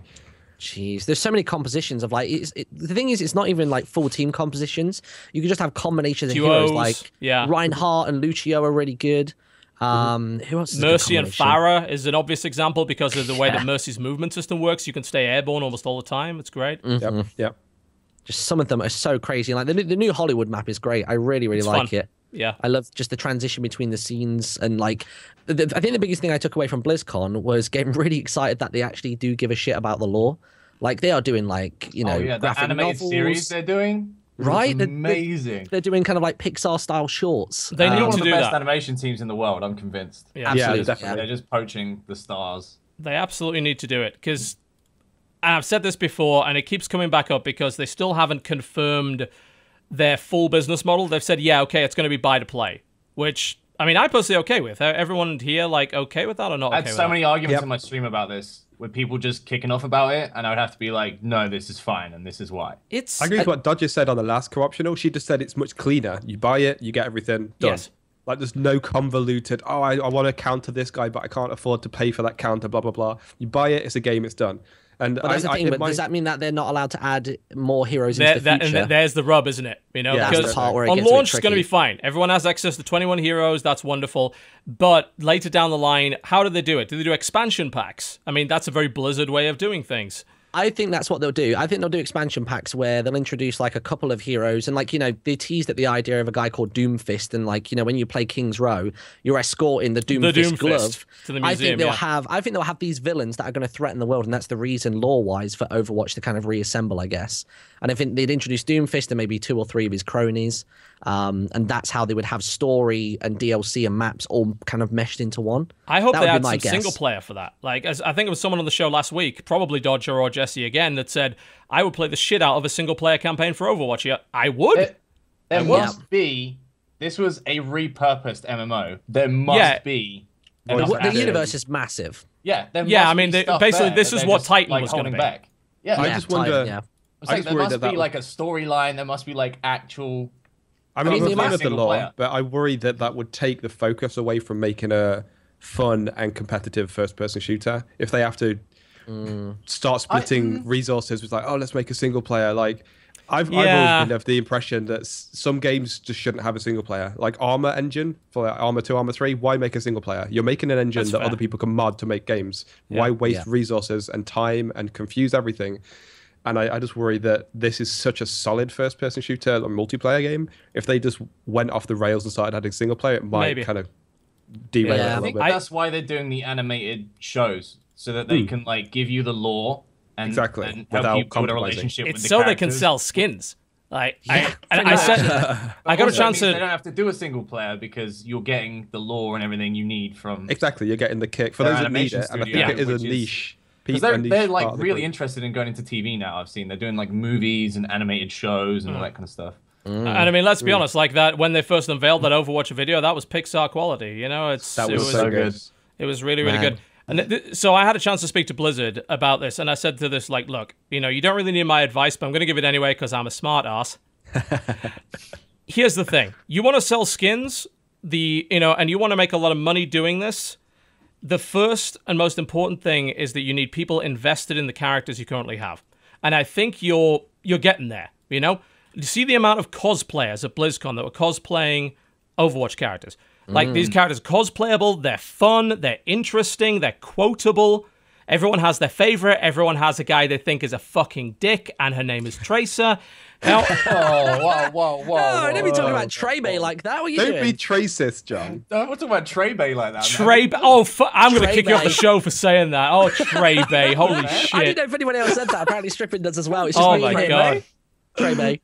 As Dodger's like, you know, Junkrat is best girl, and I agree. You know, absolutely. There's no doubt about that. Amazing. He's an amazing character. If you make people give a fuck about these characters, they will be willing to spend money on their favorites. They will be willing to buy weapon skins. They will be willing to... Yeah. I mean, even there's a spray in that game. Most people don't use it, but if you hit T, have you seen what they've managed to pull from the... they've managed to data mine all of the sprays. Oh, there's more sprays? Okay. Every hero is going to have like 12 Every sprays. hero has like 20... well, it's about 12. Yeah, you're right. Will they be unlockable, or are they going to try and sell little packs of those for like a buck or what? Yeah.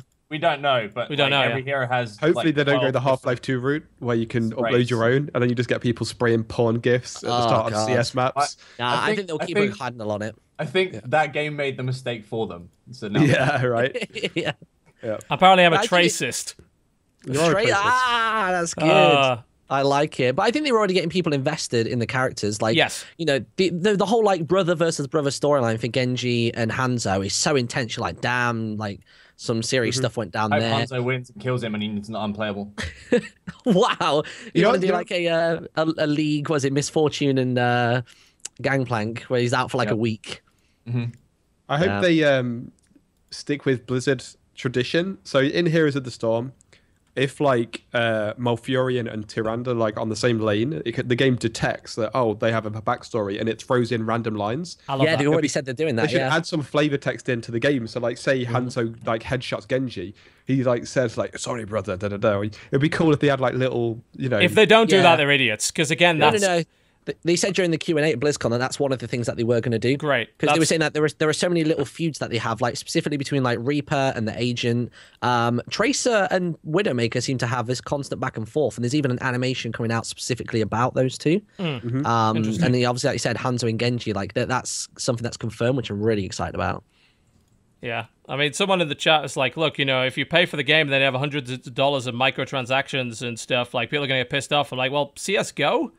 And CSGO has made its money on that basis. Like, I do genuinely believe, like, a lot of people don't seem to really understand what they want. Like, when they first announced it was buy to play, a lot of people were like, oh god, no, money. I'm like, hang on, haven't you been raging? I know they're not the same people, but like the impression I get is that people are sick of free to play because of the nickel and diming and all that shit. And like, oh god, can I just buy the game? And everyone's like, yes, you can. It's like, I don't want to buy the game.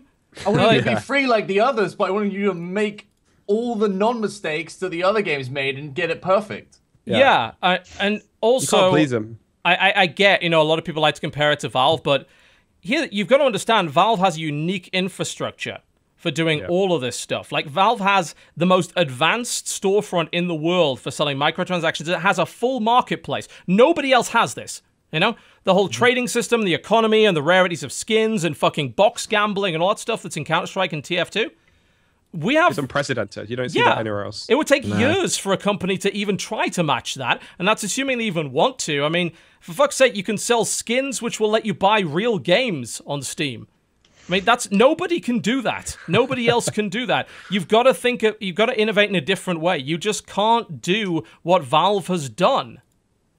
It's just not possible. I don't want any kind of pack openings, case openings, anything in the Overwatch. Like that would be like it's going down that route. I mean, I'd be okay with it for like rare skins and shit like that. I don't really care how they deliver that content. I think it's like $40. You're getting 21 characters, the maps. You're getting $40 worth. You easily play hundreds of hours of Overwatch. I've already played 60 hours of the beta. It's already been worth the money, you know? It's already worth the money, and then if they add in some cool skins and they're like $5, $10 for this really cool skin, that's optional. You don't have to have that. Yeah. But I'll invest in it immediately. You have no because I've played so much, you know? Yeah. Do you feel like it's necessary for them to add any more modes in? Because at the minute we kind of have like I do.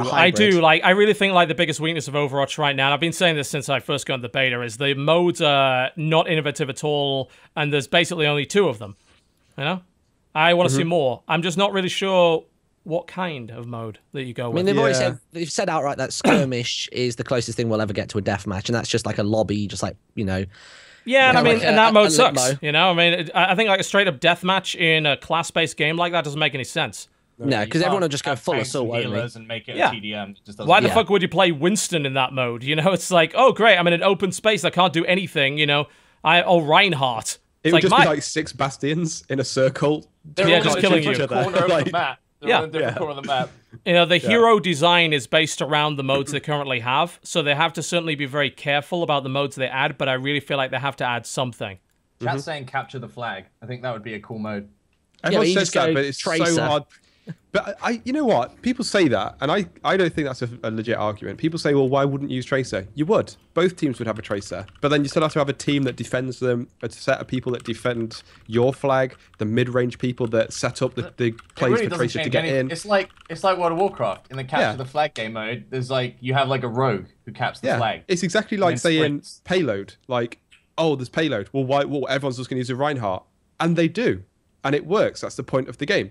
Yeah. So you have a couple of characters that are kind of needed, and then in the middle setting up the plays. So it's the exact same thing. I don't think the fact that Tracer would be overpowered is a reason to not do CTF. I think let her be. Don't nerf her blinks. Don't do anything. I mean, there's things you can do with that. You know, you can slow down. You can disable. You can have someone I think last week suggested like that the flag's kind of like kryptonite and disable some abilities, slow some things down, that kind of thing. There's ways and means to work it out. I mean, I'd love to see people in the chat making a great point. Look back at what Unreal Tournament was doing. They had some really interesting game modes. I'm not just talking about UT, I'm talking about UT 2K4, like the kind of conquest and assault modes and all that kind of thing they did there. There's room for some really creative, interesting modes. I wouldn't mind a mode that has a PvE aspect to it. You know, that has creeps totally or whatever. Put like a King of the Hill mode in too. That would work. King of the Hill would be incredible. Yeah, that'd be really good. Great. Because that's kind of what we have at the minute, isn't it? It's the whole like capping A and B is pretty much King of the Hill minus like the fact that like the point keeps moving. It would just be like a point that randomly appears and then both teams have to fight for control. Just dash onto it. I think they'd be mental if they didn't do that one. That seems like the best fit for what they've got. Yeah. Well, if anyone's going to get it right, it's Blizzard. When was the last time they failed to make an excellent gaming product, basically? Exactly. I mean, that's not that great. Really? It's okay. I like HOTS. I mean, I like it, but I mean, I wouldn't say it's fucking world beater. It's definitely their worst. I don't think it tried to be, though. It's definitely their worst one. For sure. Really? I think they're getting the idea now, because like I think for the last year they've been way too serious with Heroes of the Storm when it's clearly the fucking Mario Kart of Dota games, and they needed to treat it like that. And then like, oh yeah, shit, we need to treat it like that. Okay, here's this arena mode with the fucking casino reels, and here's Cho'Gall, a hero that 2 people have to play.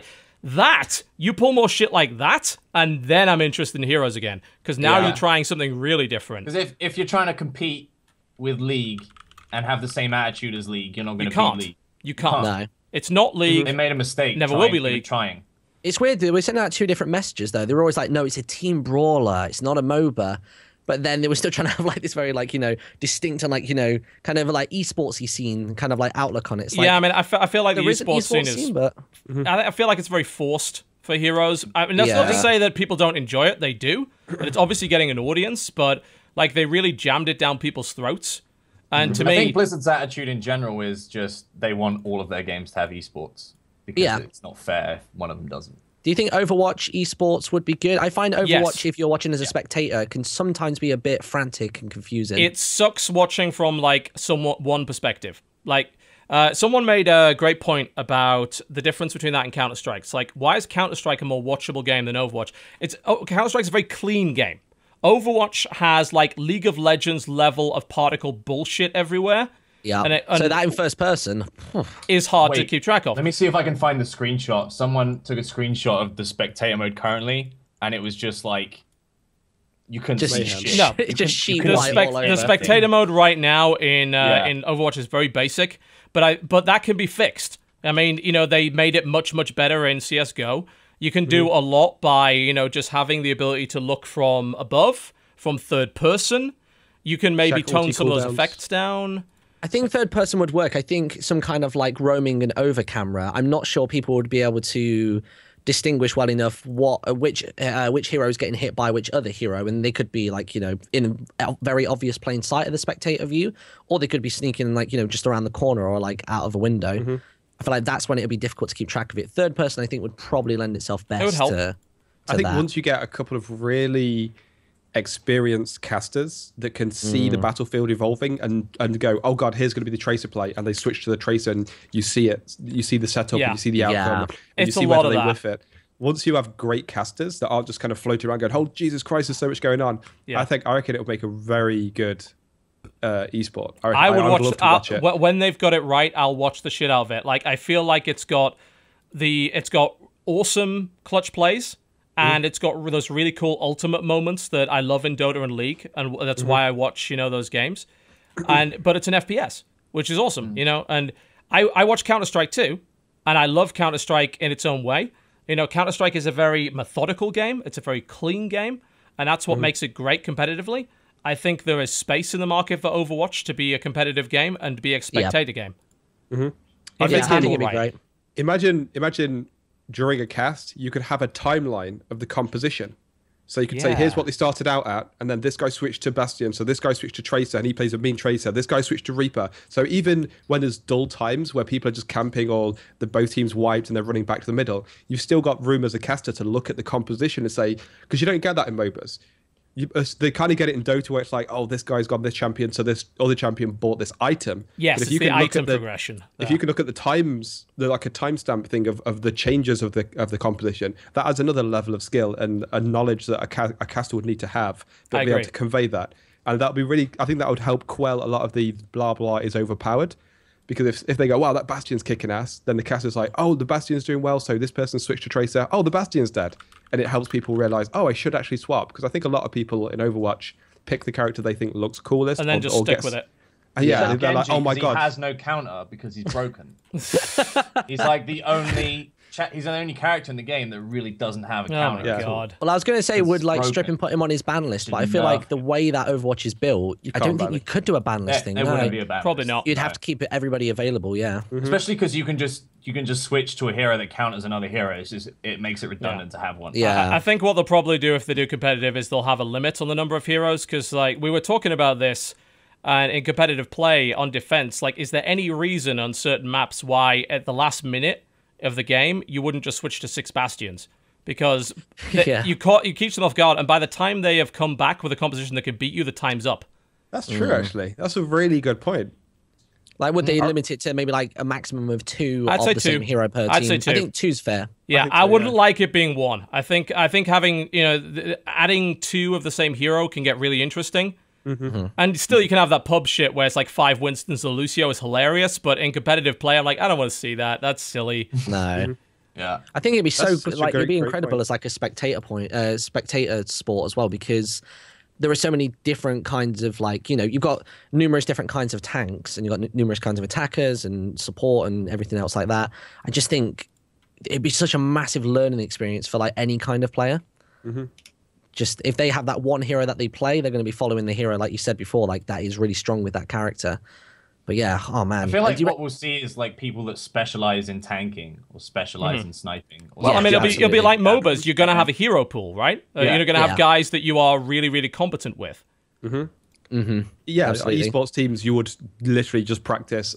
I'm the guy that plays Tracer, Reaper, and Widowmaker, or I'm the guy that plays, Winston, Diva, and whatever. You will have people will be known for their plays on certain characters, and they'll be expected to be able to a team comp would have a set of people that play certain characters to be able to flexibly swap around and counter enemy compositions. I think that'll be really interesting to watch. Do you think the game's going to be released too far into the year for them to do something at BlizzCon? Like, do you think it will have been established enough by that point? Oh, they'll absolutely do something at BlizzCon, I think. Because isn't it like, when is it coming out? Like 5-6 months? March? It says spring, March. So they'll have loads of time to establish it, I think, yeah. Yeah, if anything, it'll be like the first expansion or like new characters or something like that. But do you think it's the perfect time limit where people will start to get stale? Yeah, with and content, you get that burst back through. Yeah, revitalize. Here you go. Here's some new stuff. I think there's still room for a few more characters. I know the current roster is it 21? 21. If you look at the split, it's something like, because you got like offense, defense, support, and tank. It's something like 6-6-5-4. So I wonder if they're going to go 6-6-6-6. Well, there's also like the two snipers. Yeah, and there's one builder. Like, it's like your team doesn't have a builder. Okay, so what you mean is I don't have a Torbjorn then? Unless you count. I don't know if Symmetra even counts as a builder. I think so. It's basically if she has any remote units. Yeah, she does count as a builder. Yeah, she got really buffed. So there's only 2 builders and 2 snipers. Yeah, which is when your team's being recommended a builder and a sniper.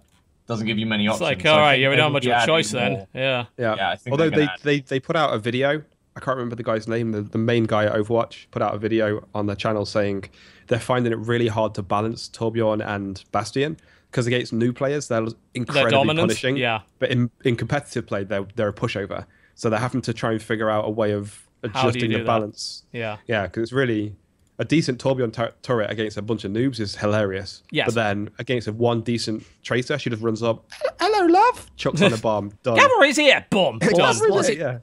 Even funny thing about Torbjorn is usually when you get like play of the game Torbjorn, you're like, okay, it's the turret. And then more often than not, either Torbjorn's run and fallen off the map and you've just got the void that you get to enjoy. Or it's just lying on the floor. He's just straight up dead, just lying there having a right good nap. Oh, God, Really? In my opinion, they should just update the algorithm to say his turret is just another champion. So if the turret gets 5 kills, it's the turret's field of view. I'd love to see a turret. Play of the game, turret. It makes me laugh that play of the game has now devolved into whoever gets play of the game. Doesn't matter who it is, everyone groans. Like, so if it's a Reaper, it's like, oh, I guess he ultied. I guess the turret did it. Diva's like, I guess she blew up her spaceship. Like, everyone just gets super sarcastic. There's never a play of the game where people are like, wow, that was incredible. Every now and then there's like a really good Hanzo one like where he just like gets a few headshots in a row. You're like, wow, badass. Genji got it? Did he cut 4 people with a sword? Yeah, he did. Yeah.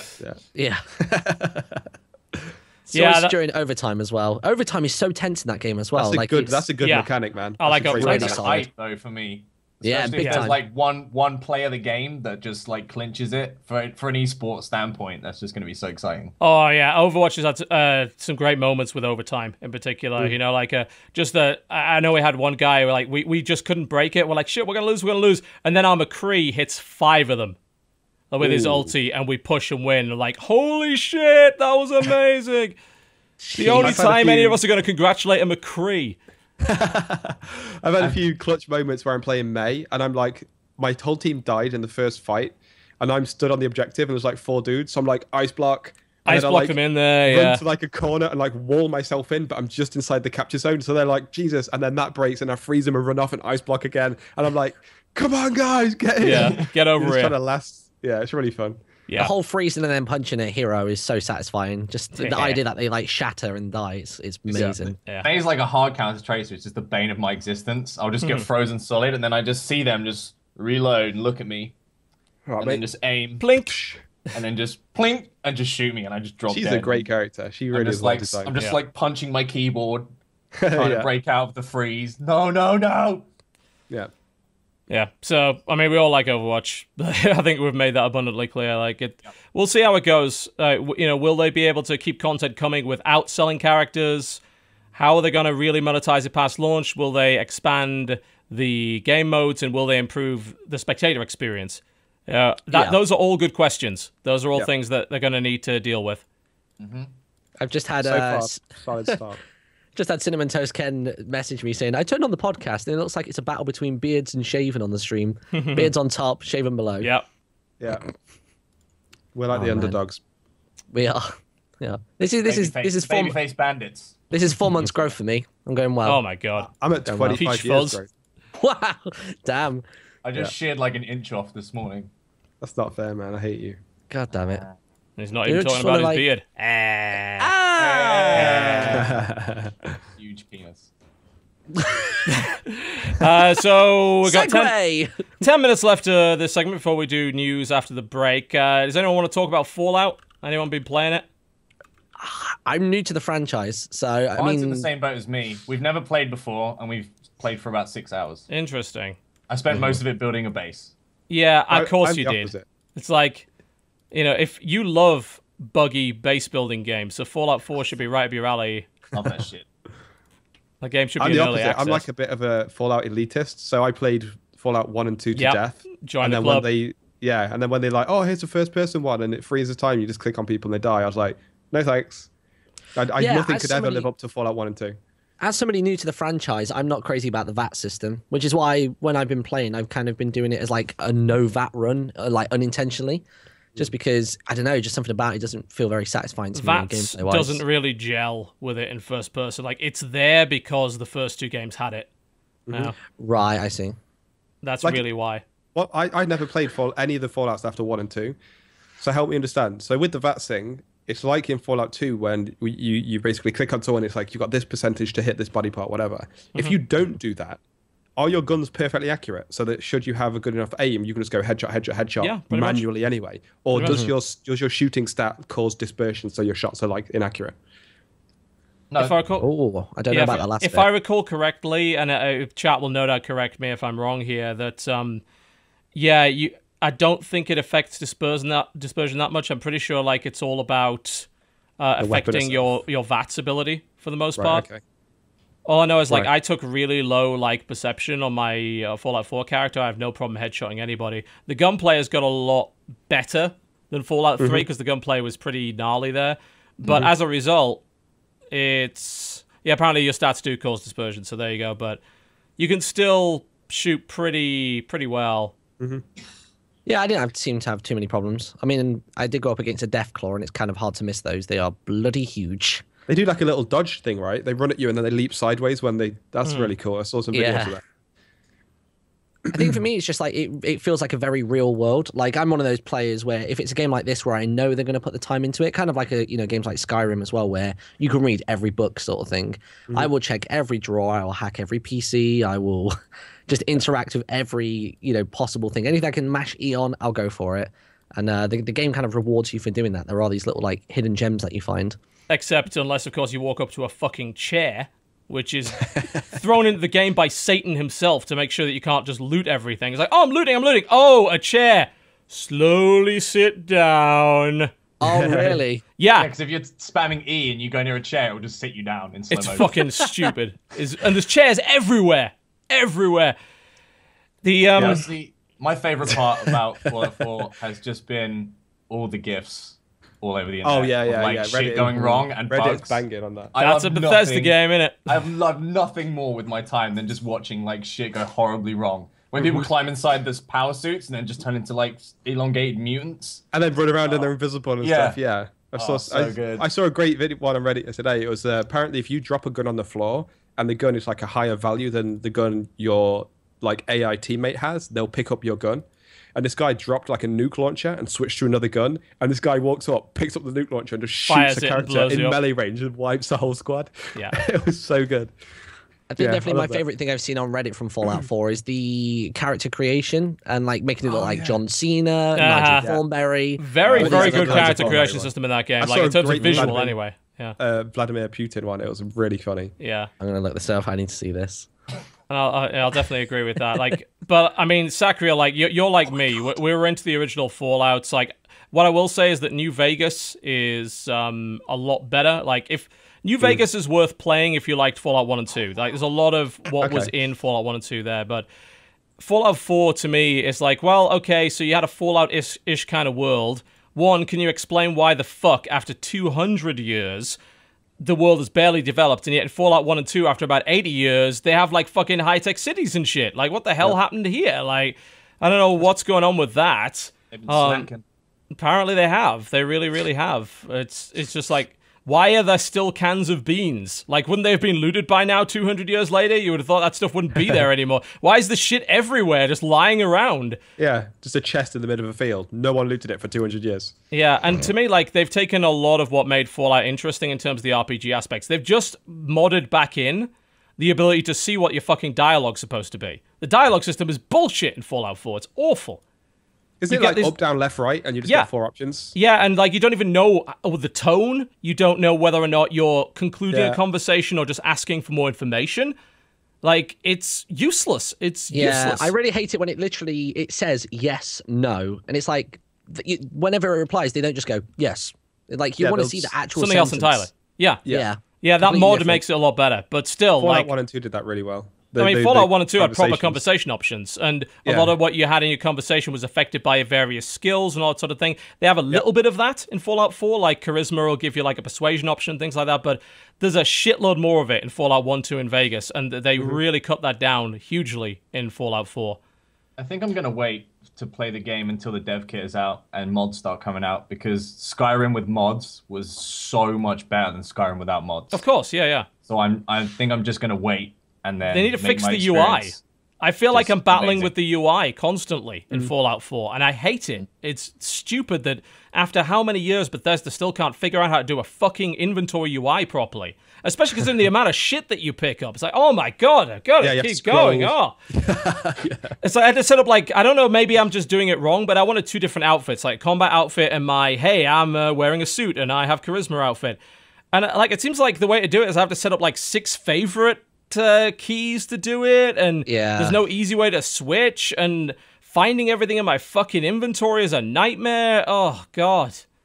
That's why in Skyrim, there's one specifically I remember using. I think it was called like Sky UI, and it just basically fixed everything. Yes, it did. Yeah. But apparently people are already modding Fallout 4. Like, I've seen a few like little jokey ones already. So like, how much can the game have been manipulated already in its current state? Quite a lot, I'd say. Damn. Quite a lot. The dev kit will just give them the tools to do it way easier. Yeah. This makes like actually make the high def ground and shit like that. So that's the stuff I'm waiting for. Yeah. So would you Sorry, go on. No, go I was just going to ask if it was going to be like, do you think it'll be like Steam Workshop sort of modding when the dev kit comes out? Yeah, pretty sure. Yeah, pretty sure that way, that easy to install, right? Okay. Yeah. Yeah, I Did think you guys like ever see Spamfish's Motherload VOD? No. Oh, it's the funniest thing. So Spamfish, he has these like silly, idiotic moments every now and then in his stream, and he's playing Fallout 3, maybe New Vegas, I'm not sure.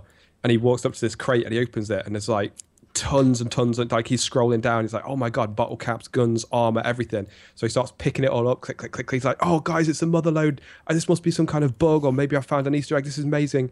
And he was just looking at the UI wrong, and it was actually an empty chest, and he was dumping out all the stuff he had into it. Oh my god. And then all his chat just blew up, and he had to sit there and pick all his stuff up again, and he just felt like an idiot. It was one of the funniest VODs I've ever seen. I'm watching it right now. He's like, oh my god, 116 like grenades. Like, what? He's just like, it just shows how the UI is kind of clunky and awkward, because he just has no idea that he's actually dumping his own stuff into a crate. I mean, it does quite blatantly say items and metal box at the top of each of them, but it's that once you're like 6 hours into a session, exactly right, you kind of the lines get blurred. Yeah. That's so funny. Good Lord. I'm sure the game will be a lot better in a year, but like a lot of the stuff that I hate about it is not really moddable.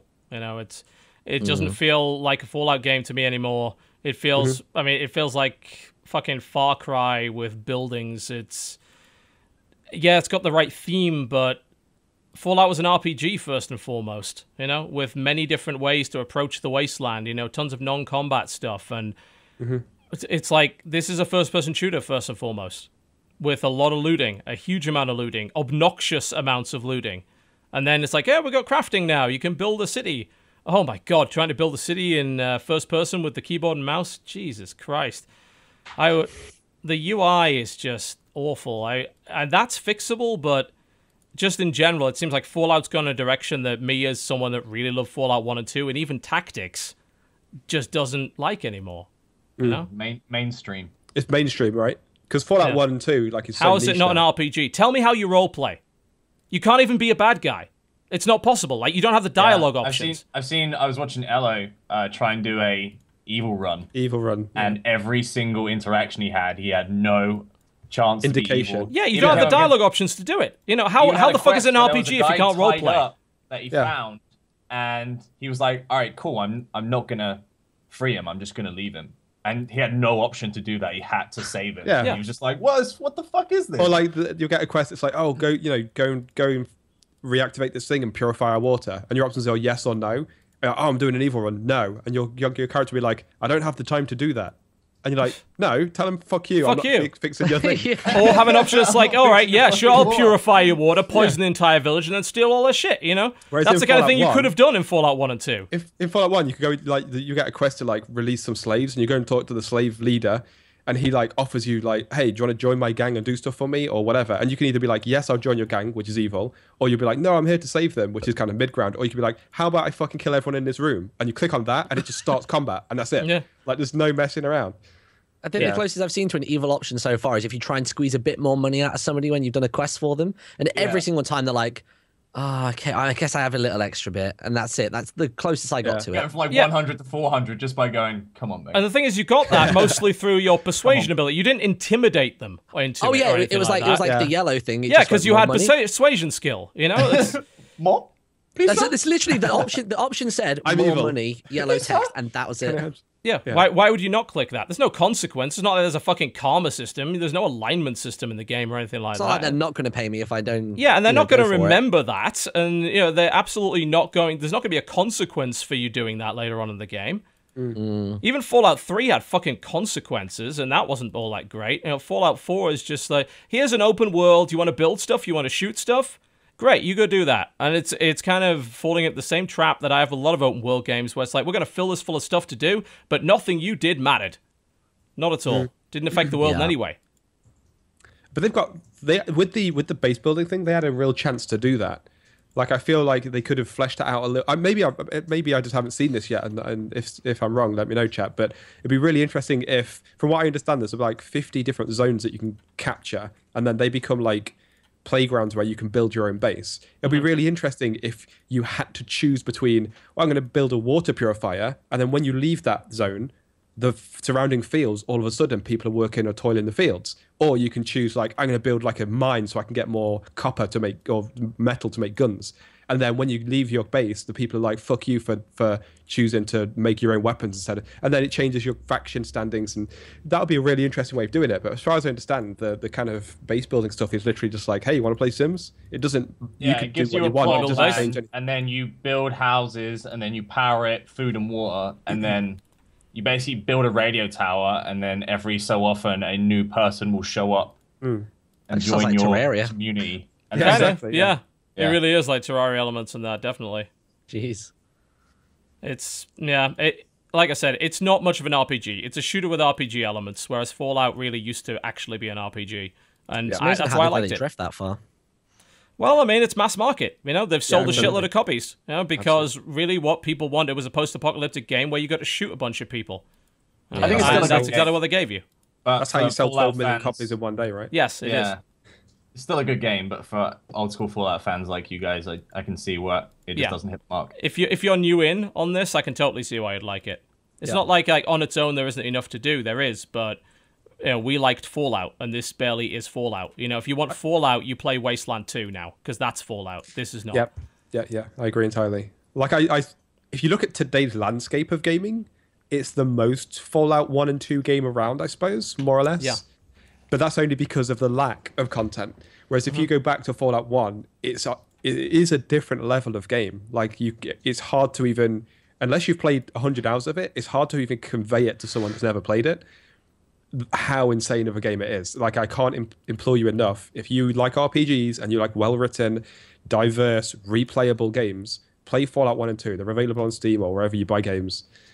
You will never look at another game again in the same way. You'll just look at it and compare it to Fallout 1 and 2 and go, this is nothing. And that's just the way of the world, I suppose. Yeah, and as much as people are saying, look, you know, this is the direction they went in several games ago, like, honestly, if you played New Vegas, actually Obsidian seemed to remember quite a lot about what made Fallout game a Fallout game.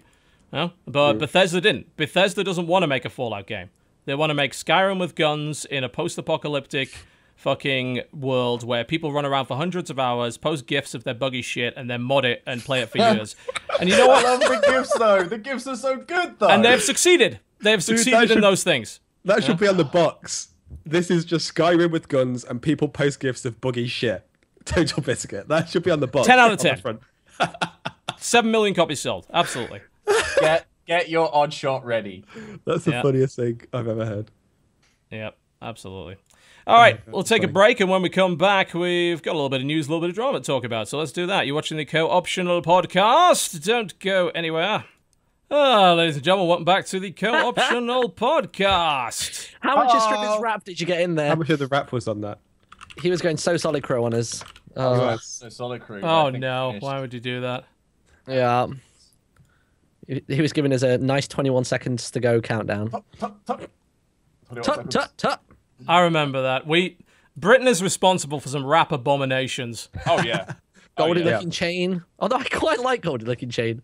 They're quite funny. I like to personally apologize for PJ and Duncan at this time. Oh, my God.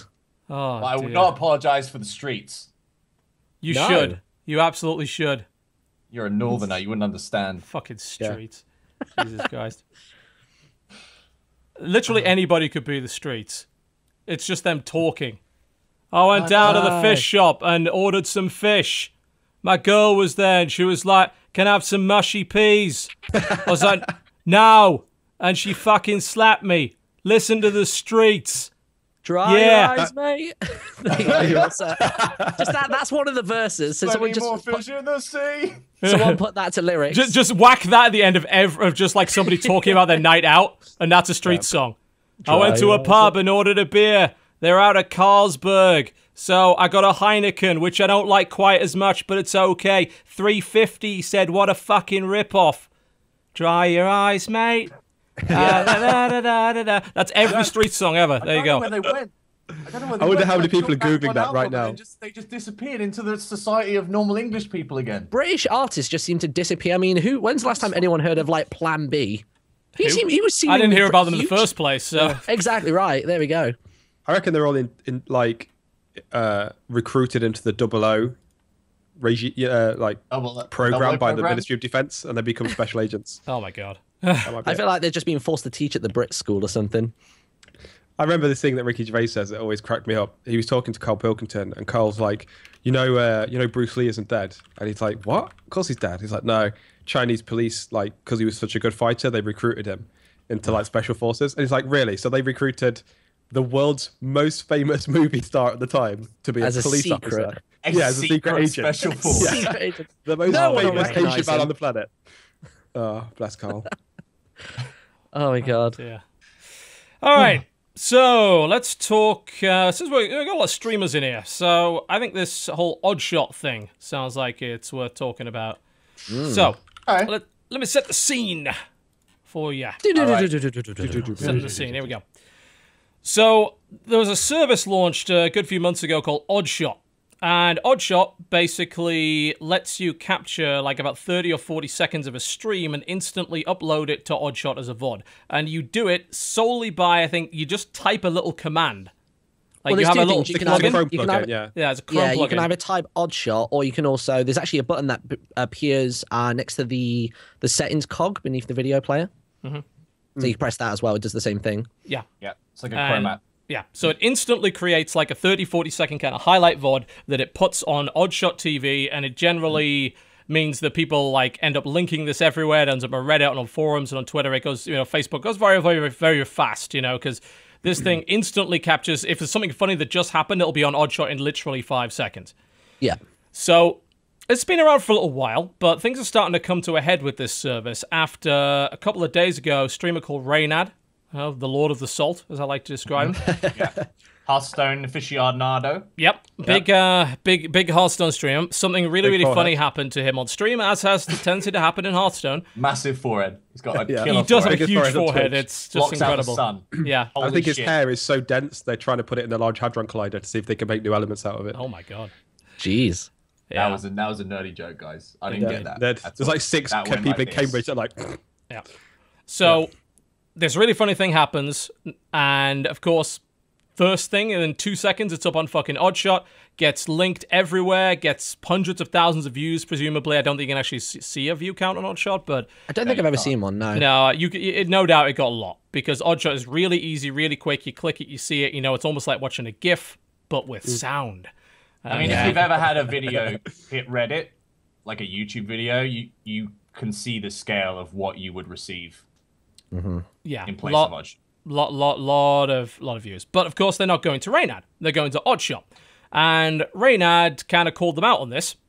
And as a result, there was a thread posted by the guys that run Oddshot that were kind of responding to it and talking about the idea that Oddshot really just came in to fill a gap in the market that was already happening. They claimed that there was an ecosystem of fans bringing the content out of their personal YouTube channels before the original content creator did. And they were saying, look, we created a service because we saw it was kind of needed. And we're trying our best to sort of help content creators. They said, we have no desire to hurt the revenue stream of content creators. But in reality, of course, a lot of people turned around and said, yeah, but you are, though. Yeah. Like, you're certainly not helping them. People saying, oh, God, that's Reynad, is not going to bring him a bunch of extra subs and viewers, because everyone knows who he is anyway. It may not have a link to his stream and stuff. In Reynad's statement, what he was talking about is that he has been trying to grow a YouTube channel, specifically a YouTube channel outside of Twitch.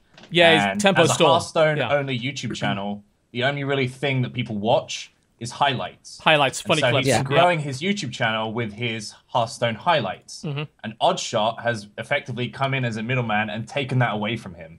And now Oddshot is the thing making it to Reddit, not his videos, and it's stunted the growth of his channel. Yeah. And that highlight ended up on the Tempo Storm channel eventually, but it will have got a fraction of the views that it did on Oddshot. That's pretty much guaranteed. A marginal fraction. Yeah. And some streamers have started to come out of the woodwork. I think a lot of people haven't really been talking too much about Oddshot because there's always a risk whenever you talk about making money with either streams or YouTube that a bunch of people will turn on you and say, fuck you, you make money doing this thing I want to do, so I have no sympathy for you at all. Yeah. It's like whenever we try and talk about ad block, a bunch of people are just going to turn around and say, fuck you, I work in a factory. Shit is one of the top comments on the thread. Yeah. Wow. Wouldn't surprise me. It's like, yeah, okay, we get it. Like, you work in a factory or whatever. That sucks. I feel for you, but that doesn't mean that I'm not entitled to make money with my job and all that kind of thing. And it's a difficult thing to discuss. Surprisingly enough, actually, quite a few people on the Hearthstone Reddit are supporting Reynad and saying, there was actually even a thread that said, should we ban Oddshot links? League of Legends have banned it. Yes. Yeah. What do you mean? What do you mean a game has banned? We're talking about a game subreddit. Banning Oddshot. Oh, a subreddit. Oh, I'm seeing. League of Right, Legends okay. subreddit has banned Oddshot. Right, with you. Yeah. That they get the revenue that content creators would normally get. Yeah. I wonder if there's room for Oddshot to allow Twitch users to or streamers to go to the website and click like login with Twitch, and then give some kind of authorization or some kind of key to them, and then when they Oddshot this video of yours, it actually uploads to your YouTube channel. So they're like the middleman that uploads it to you. So people still use Oddshot, but you get the ad revenue.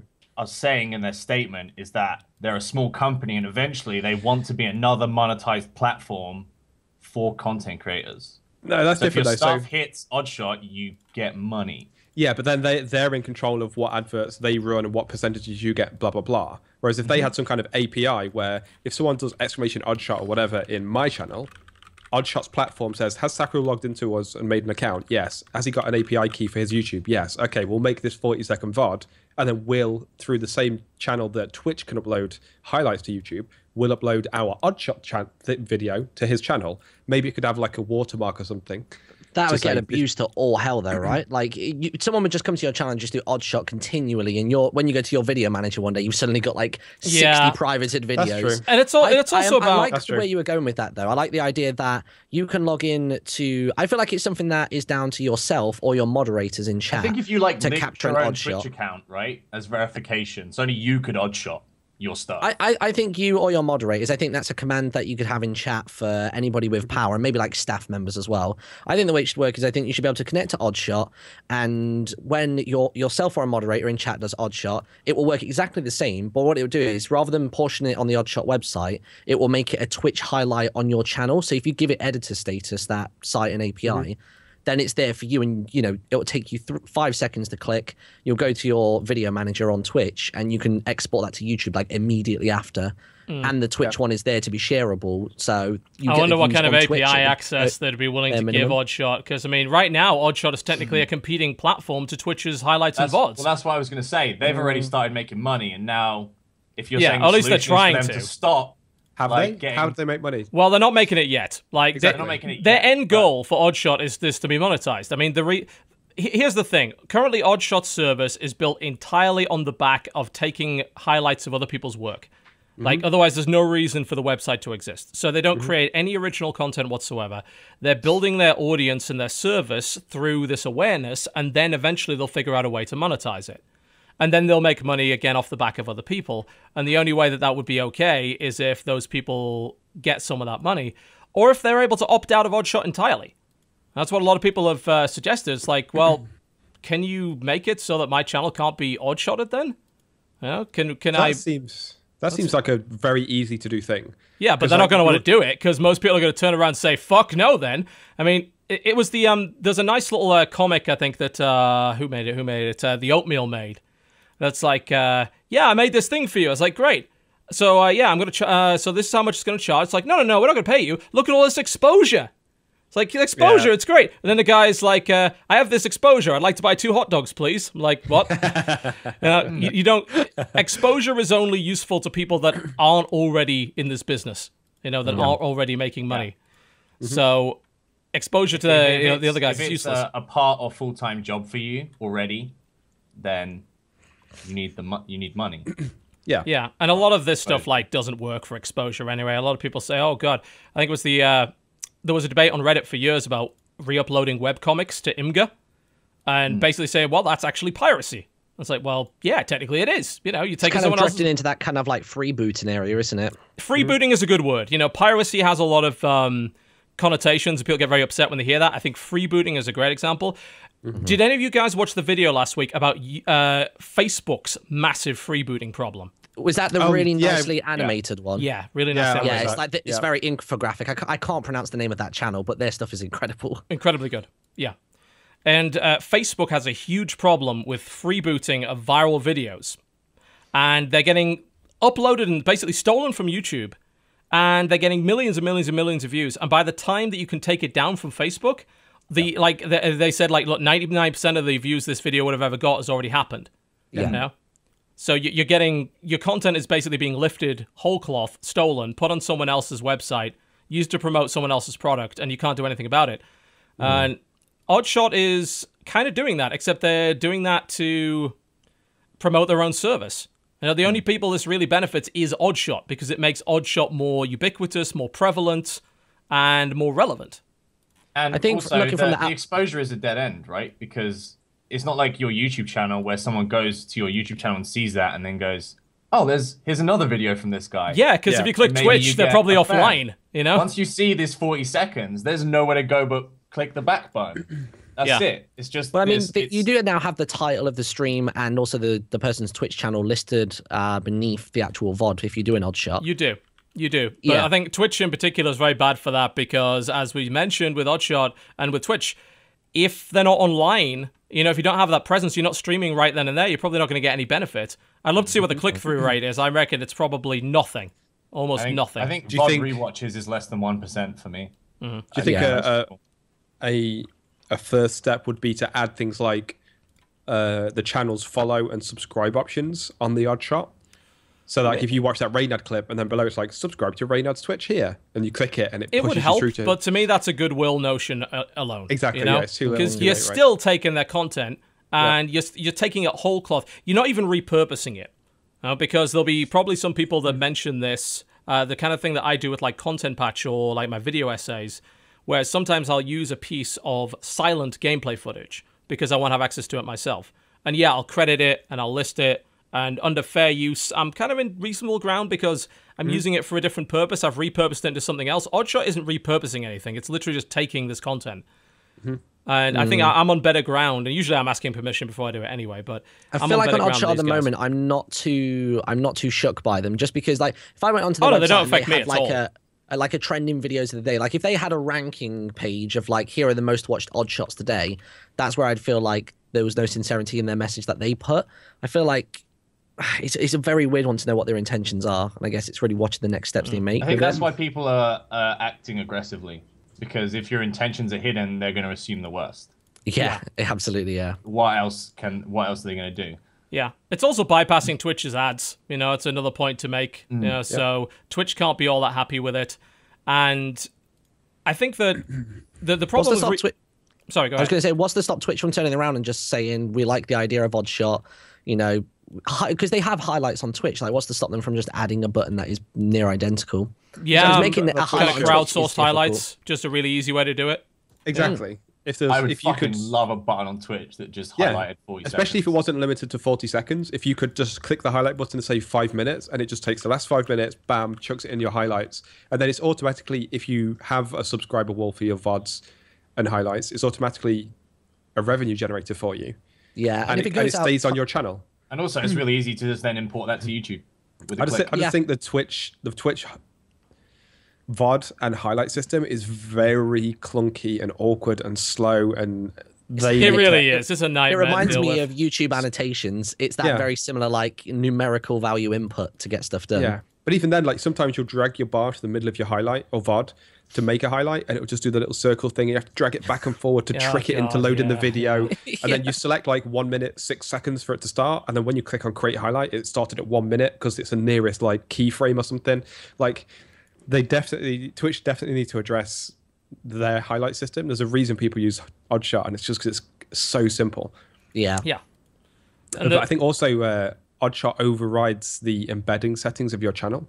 So you can say, don't allow anyone to embed my videos anywhere outside of my channel, but Oddshot still transcends that. Yeah, because Oddshot makes a new video and hosts it on their own site. You know? Yeah, so they're ripping it basically. I wonder what the legalities of that are, because it's illegal. I mean, it's straight up illegal. Like it's copyright infringement. There's not actually a question whether if someone did that to you on YouTube, you could take the video down.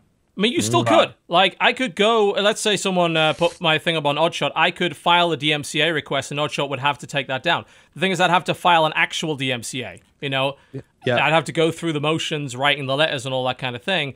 And with Oddshot, it's the same problem with Facebook. By that point, it doesn't matter. That Oddshot video from Reynad got all its views in like 2 hours. And by the time Reynad's highlight went up, it was kind of irrelevant. And with a lot of... I don't know exactly what a lot of you guys do when you reuse your stream assets, but you don't just upload a 40-second video to YouTube. You'll take like a highlight compilation. So maybe over 2 days, I got some really cool footage, and I'll eventually put it together into some kind of compilation. But if all my best shit has already been odd-shotted, then it's probably getting a lot less views at the end of the day, and that's what a lot of the streamers are complaining about. One thing I'll give Oddshot, though, is that if you are the kind of person that's repurposing your live streams to make a compilation, Oddshot actually makes it a lot easier because it gives you the MP4 option. Yeah, because you rip Oddshot's video and then use it from there, yeah. That's it. Having just the FLV options when you download like an old Twitch VOD, and you have to use like third-party clients like Night Dev and stuff. Yeah. And if you're not local recording, it's very difficult if you don't use Oddshot to get that moment. And then isn't Night Dev limited to like 15-minute sections? Yeah, because it's just how live streams are. That's why the VOD and the highlight system is so buggy, because it's FLVs that are chained back to back. Yeah, it's a nightmare. That's crazy. Such a strange way of doing it. The other problem I have is if I don't record locally, so like say I do something great in a game, I have to go to my VOD, which is encoded from OBS, and then encoded onto their video system. Then I have to download that to my computer and then put it in After Effects or whatever, and then do my editing, then encode it into H.264 again, then upload it to YouTube, and YouTube encode it to their H.264. So much compression. So the compression is off the hook. Like, it's literally just 7 squares on a screen. Highlight. This is my abstract avant-garde interpretation of Hearthstone here.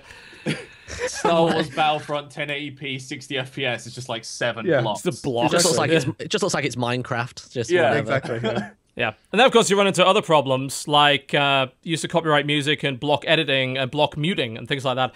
And this is interesting, like, because this is part of the thread that people said kind of one of their counter arguments, which is not really a relevant counter argument, but it needs to be brought up anyway as kind of an ongoing concern with streamers. Like, oh, streamers really upset about copyright, yet they have no problem playing music on their fucking stream that doesn't belong to them. Which in itself is a fair point. You know, I mean, we don't have the right to play stuff that we don't have the rights to. Yeah. That's why I feel like that's so easily solved, because I mean, before I did YouTube, I did online radio, and it was literally just, you know, a load of teenagers had a shoutcast and they used to broadcast music to it, talk a bit in between, and we used to have to pay, like, I can't remember what it's called in the UK, but it's like a little license that you could pay for. Yeah, I used to pay for that too. Maybe a couple $100 a year. Like, you know, for some people in our position, it would be worth it to be able to use copyrighted stuff. It's like, I wish that Twitch and YouTube had those availabilities in terms of licenses where you can say, we don't know. And like, I think a lot of us would happily pay it because it would mean that we had peace of mind. Yeah. And it meant that, you know, the artists and whoever else would be getting I would absolutely just pay rewards. for blanket rights like that. Absolutely. Me too. There's a couple of artists that actually figured this out. So Zircon, who does a bunch of really great electronica stuff and a lot of great video game remixes, and also worked on soundtracks like Soul Calibur 5.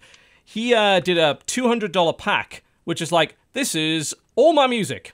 You have the rights to use this on your stream, in your YouTube videos, to repurpose it. $200 flat rate. And it's like 300 songs. And I was like, I know Monster Cat have done the same now as well. Yes, like, yeah.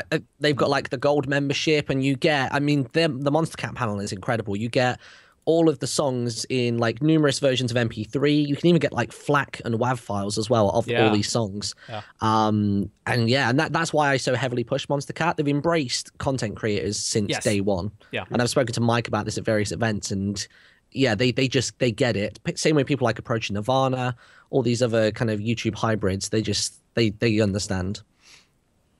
Yep, although that will still cause problems on YouTube because the copyright automated claim system is fucking nightmare. You know, I got a bunch of claims against videos that I clearly had permission to use the music for, and I had to reply to YouTube with, I was like, here's the emails from this artist. I literally know this artist personally. I just ate steak with this artist. I want to, you know, I have permission to use his music, have for years, and all that kind of thing.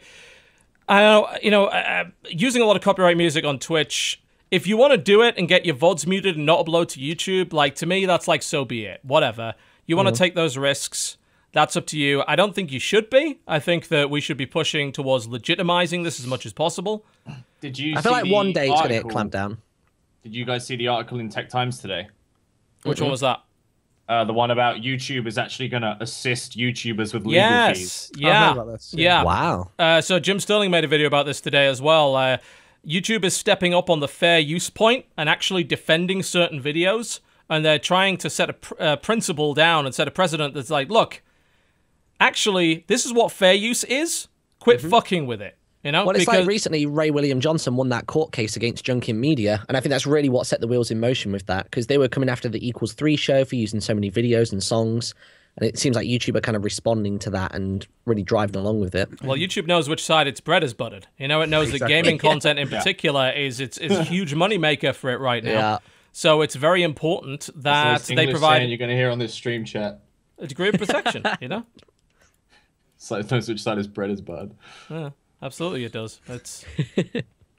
Oh, and people are like, oh, do Polaris get free use of Disney-related music and products? Don't get me started on that shit. I still have my DuckTales Remastered video is taken down because even though I have full permission from both the artist and the developer, because it's a review copy, it's still down right now, because guess who owns The Moon? Like, the fucking soundtrack, that track to the Moon. Disney, the same company that owns my company, is claiming against its own content. That's madness. That's the one hand not knowing what the other's doing. Oh yeah, it really is. I mean, that's definitely that. Hopefully that will get sorted out. But yeah, as I said, I think like Yeah, for all Oddshot says, ultimately, it doesn't matter because they haven't solved anything yet. They're like, yeah, we're going to do this. Yes, but you haven't. Like, for the last 6 months, you haven't. Do I mind too much if a 40-second highlight of my stream ends up somewhere? No, I mean, I let people upload my VODs for free as long as they don't monetize it. I don't care, as long as they don't upload the podcast. Now, that's fine, but for a lot of other streamers, that shit can really matter to them. Especially like Hearthstone streamers, you know, they can make a lot of money from highlights. In fact, that's actually where they're making a lot of the money on YouTube. All the most viewed Hearthstone videos on YouTube are all highlight videos, all of them. Yeah, even people like Trump, it'll be like entire games, but it's the pacing of the video that's important when it comes. Yeah, to he has his editor, like edit out the highlights, edit out the enemy turns, all that kind of thing. He made Twitch content YouTube friendly. And that's what a lot of Twitch streamers, I think, are realizing is the way to go. You can't just dump your VODs on YouTube and hope for the best. You need to repurpose that content in some way. And when you have sites like Oddshot taking that without permission, then you kind of hamstring people's ability to do that. Yeah, you should absolutely get first dibs on anything that's yours. Yeah, man, I think you should just have the ability to say, no, Oddshot, you can't take videos from my channel. Yep. And if Oddshot's not willing to respect that, then Oddshot is willfully infringing.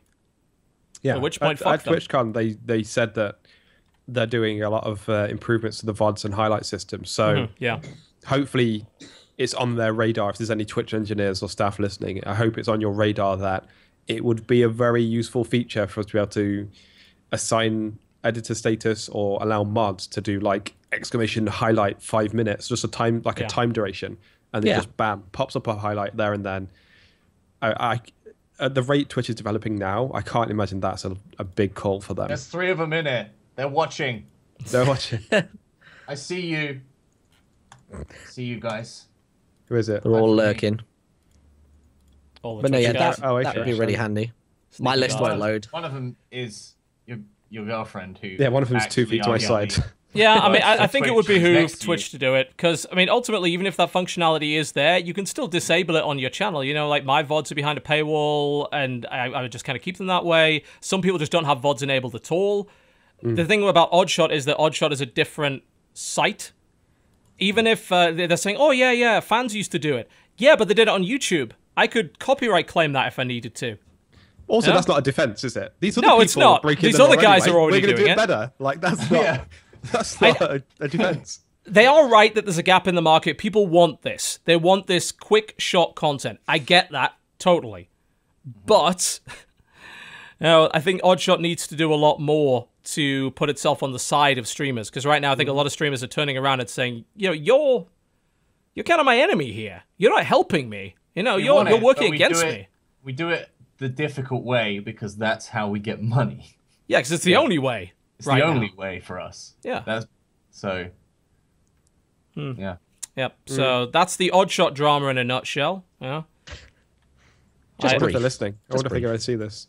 I mean, I would side with Reynard for the most part on that one. But then again, you know, I'm a content creator. Of course I would. Oddshot doesn't really affect me too much in the same way that whole Facebook piracy thing doesn't affect me too much, because I make long, boring videos about options menus. No one wants to steal that.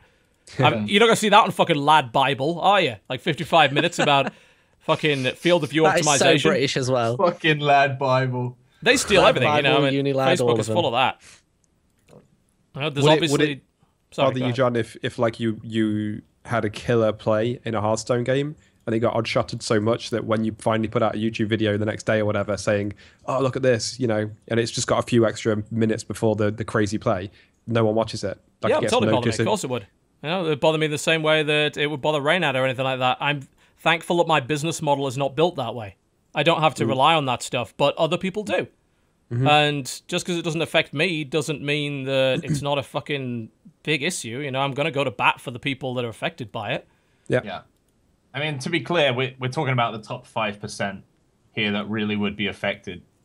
Because if someone oddshots me, I'm not getting anything from that. But as a content creator, I totally understand the situation. Yeah. And that one day I could find myself in that situation if I don't be vocal about it. Yeah, it's about like the general health of the content creation ecosystem, not about who's getting it right now. It doesn't matter if Reynard's making money hand over fist right now. That doesn't mean that his argument is invalid, and that's used way too much. Like, oh, Reynard makes plenty money, he shouldn't care. Really? No, I don't think that's how anything works. You know? No, that's crazy. You get a good salary in a job, it's like, oh, you get paid a good salary, so we're okay with you not paying you overtime. Like, no, I'm entitled to that overtime because I need the work. It's mine. As you know? a viewer, it's your place to support the creator as well. Even worse, it's like saying this rich guy just like had his house robbed. Well, he made that's loads of okay. money. Like, yeah, that's I don't care. It's really easy to not put yourself in their shoes. No, and it's like, do I get mad that PewDiePie makes loads more money than me? Of course I do. But does that mean that I'd ever condone anything bad, like an unjust happening to him? Fuck no. Are you kidding me? You know, it's like today you, tomorrow me. Why would I do that? Yep. Plus, he's a really nice man. He is he actually is. He's a Felix, young boy. He really is. Felix is actually a wonderful human being. PewDiePie, I would want to set on fire, but Felix, love him. Jekyll and Hyde. Yeah, very much so. That it is a persona, folks, no doubt. Are you sure he doesn't walk around? Yeah, that's how he talks in real life. Absolutely. That's how he answers the door. He does the postman's act. Yeah, he's just like running, he's flipping the tables, everything. That'd be great. He's just waving this dead pig around on a stick. It's like, I need you to sign here. Oh God. I'll just leave it by the doormat. It's fine. Yeah, it's just we'll come back later. Just calm down. Sorry we missed you. By that we mean we never even came down the driveway. I mean, none of us are okay with PewDiePie because we're British, so we hate enthusiasm. So. Right? And yeah. Sweden. He's all happy. Their internet is just so much better. They love way too fucking happy. You can't trust anyone that happy. They're planning something. You know? Yeah, they're up to something. There's beneath the surface. Absolutely. I fully believe that there are jets underneath Sweden, and in the event that shit goes down, they're just gonna piss off. They're just gonna peace out. Yeah. They're gonna peace. Yeah, they're gonna Where are they go gonna go, place. Sam? Wherever's winning, they're just gonna up and move. Wow. Okay. I've seen The Martian. They can make Mars work. Yep. What, A giant shit dome potatoes? is gonna encroach Sweden. They're just gonna lift into orbit. They're gonna form their own planet. Wow. That's why they're so happy. They're covered. I can imagine Sweden taking off in their little booster country and just becoming space pirates and like raping and pillaging the whole universe together. Just took a dark turn. But with it, That's their history. It certainly makes those grins way more sinister. Yeah. Jesus. They never stop smiling. Oh God. All right. So, any other kind of news or drama or anything we'd like to talk about? Anything that's kind of cropped up on your radar the last couple of weeks? Let me. I love a good gossip. Let me check my diary. A bit of gossip. I've had a few complaints. Bit of chin wagging. Yeah. There we go. I'm trying to think if anything's happened. I mean, honestly, there's not been a lot. You know, it's just been about releasing games for the most part.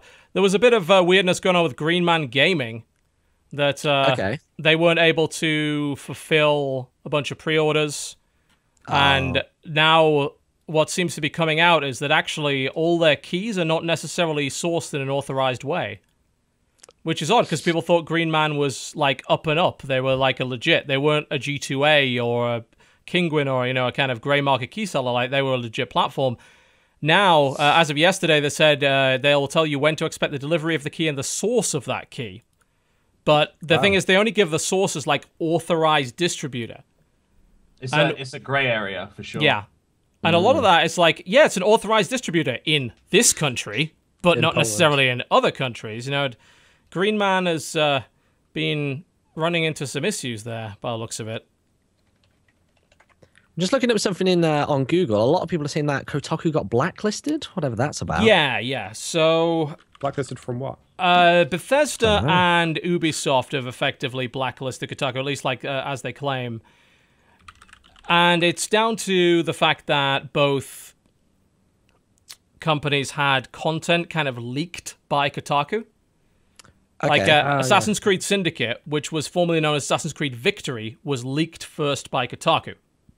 And since then, apparently, Ubisoft have been giving Kotaku the cold shoulder for, you know, leaking the announcement and shit. And apparently there was, according to Kotaku's article anyway, they'd been talking about a lot of woes in regards to the development of Doom and all that sort of thing, like that they got from inside sources, and apparently Bethesda is now blacklisting them for that. Wow. I mean, it's been increasingly more common for journalism in particular to break NDA to compete with YouTubers. It seems like embargoes and things like that. Journalism seems to be getting a lot more desperate. People are really clambering for views. There's definitely a lot about that, but I don't think Kotaku actually broke any embargoes. Like the victory thing was literally a leak, you know? And the other one seemed like it was investigative journalism. You know, I don't know how many NDAs Kotaku really breaks. Honestly, I don't think they do, but I think journalism in a broad sense is definitely doing what they can to compete with YouTube, and sometimes that crosses a line. What's weird about this thing to me is that a lot of people seem to be siding with Bethesda and Ubisoft. And I'm thinking to myself, why? Why are you siding with the publisher? Like, you've got a website that's getting information that people obviously want. Giving it to you. You need it. Yeah, that you are reading. And then you're siding with the publisher who is punishing the publication for doing that. Because that to me... It's not something that they wanted to be published. Yeah, I don't... That's interesting. I'm sorry, I don't really care what a publisher wants to be published or not. Like, I don't give a fuck. Like, if you're struggling with your game, I want to know. Yeah, if there's a problem there, you know, if you got your announcement leaked, that's not Kotaku's fault. It's their job to... If they get a scoop, it's their job to report it. Like, their concern should not be that a publisher makes less money because they got their announcement scooped or whatever. Why? I think people are literally siding with the publisher because they hate Kotaku. And that, to me, is small-minded, petty bullshit. Yeah, it's censorship. I mean, it's not really censorship, per se. Well, it kind of is, right? Because it's like, if the next day there is a YouTuber, ipso facto us, and we make a video, and we say this game is shit, and they turn around and go, right, well, now we're going to blacklist YouTubers too. Yeah, right? But I mean that's kind of their right, though. Like, this is why it is their right, but it's still not. It's for illegitimate reasons, though, isn't it? It's not like we've broken anything. It's just we have a negative opinion, and suddenly then we're getting kind of like punished for saying that. Yeah. I mean, this kind of publisher blacklist has been going on for years, though. You know, the publishers refusing to send review copies to people that don't give a high enough score to a game. And like, well, we should never support that. Because that's why we have score inflation.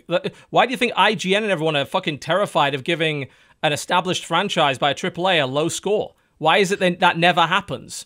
Well, that's why scoring in general has changed. Like, I saw this really interesting just kind of infographic on Reddit where it was like, here's what the scale of ratings used to be like. And like a 40 was, it's good. A 50 is, it's very good. And it kind of goes from there. Now, if it's a 70 or below, shit, don't touch it. And it's like, there isn't like that normal gradual, like, you know, scale. There's no gradient anymore. It's just everything's a 7, 8, 9, or 10.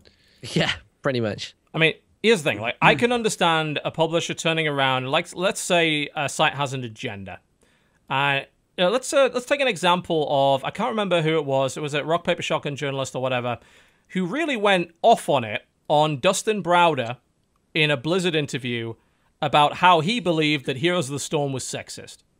And he really pushed the topic and pushed the topic. And, like, his points were really weak. Like, I'm pretty sure that one of the points that was made is, like, roller derby fucking Nova is setting back females in gaming. I was like, what, are you fucking what? Ugh. I mean, I bet that most people that bought that skin were probably female to begin with. But I can see not wanting to talk to a site that clearly doesn't want to talk about your game and actually has some fucking stupid agenda. I get that. I get that. But in the case of, like, Kotaku reporting the release of a video game, that's not agenda-driven. Like, if they got that scoop, of course they should publish it. And people talk about, oh, NDAs. NDAs don't matter unless you signed them. Like, an NDA is not an NDA is not a law. Like, it's an agreement. You can't have a one-way agreement. It's like an embargo. It's not a law. Verbal agreement. It's only binding if you signed it in the first place. You know? So, you know, these are not things that really matter. There's a balance to be struck between kind of freedom of the games press and rewarding sites that are aggressively going after you for reasons that are maybe not based entirely in how good your game is, you know, because they find something problematic or whatever. It becomes it's a difference between, like, you know, being political about things and talking about, your company sucks because you force people into 80-hour weeks and don't pay overtime. Or your company sucks because your game came out and it doesn't run properly. Instead of your company sucks because we think that the breast size of Cammy in this version of Street Fighter V is too large. There's a balance to be struck there, right? Yeah, absolutely. Between and I think the balance is what serves the public interest and the consumer, and what does not. The balance is they can never be too large. I absolutely think they can. They get in the way. That whole segment and they get in the way. Boobs. You wouldn't want your view model to be that large, man. You need a slimmer view model so you got more field of view. You are right. You have Tactics. a solid point. But Strippin just really likes boobs. Only John can bring field of view into the discussion of breast size. Absolutely. You need a wide field of view so you can get them all in there. That's really important. He has a superpower, albeit a terrible one, to bring FOV into any walk of life. Accurately. Right. I am the worst supervillain. Yeah, you're terrible. I just make conversations that little bit more boring, and that's my superpower. You are the head honcho of the league of mediocre supervillains.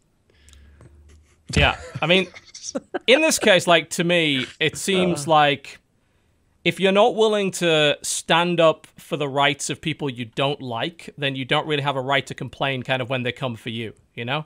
There's a lot of today you, tomorrow me, and there's a lot of what's the point in free speech if we only defend the free speech that we agree with? Yeah. That makes sense. So I think there's a bit of that. Obviously, there's still a balance to be struck, and yes, publishers have the right to restrict access. It's not good for consumers for access to be restricted like that, because we want as many opinions out there accurately as possible. If a site is being a bunch of fucking stupid assholes, okay, I can understand why a company might turn around and say, you know what, we've had enough of your antics. Yeah, not like injecting a political agenda into everything. There's a lot of that, you know? There's a reason why Anita Sarkeesian doesn't get advanced review copies for everything. You know? Because the chances are she's going to come up with something that has very little to do with the game and say, well, you know, there's this thing that I find problematic or whatever. I was like, well, that's okay, because one, she's not a journalist, so it doesn't really matter. And secondly, you know, there was never really the expectation that she'd gain that access and use it for the public interest. You know? She used it for a very niche interest, which is also valid. That's fine. But I think that I don't think anyone should be celebrating Kotaku getting, like, blacklisted. Or anybody. You know? I wouldn't. Kotaku is technically my competition, and I'm not celebrating it. You know? No. I despise most of what Polygon does. I wouldn't want them blacklisted. There's a small part of me that's really happy because I'm more likely to get a copy of a game now that there's less competition. One out of like thousands of copies. Then I think about it more, and you're right. I feel bad for them. They are frenemies. They are my frenemies. Frenemies. Yeah, man. Yeah, it's a very short-term attitude, I think, when you say, "Ha ha, fuck that guy," because tomorrow someone will be saying, "Ha ha, fuck that guy," and that guy's you. Yeah. And then you've got no moral ground to stand on. No. So I'm not hugely keen on what's happened to Kotaku. I don't encourage that, certainly, from any publisher. You know, we've all had our fair share of bullshit from publishers. So there you go. 'Tis the industry we work in. I was going to say, yeah, it's a complex industry. It is so complex, jeez, and it's such like it's kind of the same with any industry. Like everybody kind of knows each other after a while. It's just everything overlaps, everyone overlaps. It's where like opinions and personal relationships come into it far too much, but that's a whole other topic. I mean, Jesus. I mean, there's a lot of like not what you know, but who you know thing going on with big time.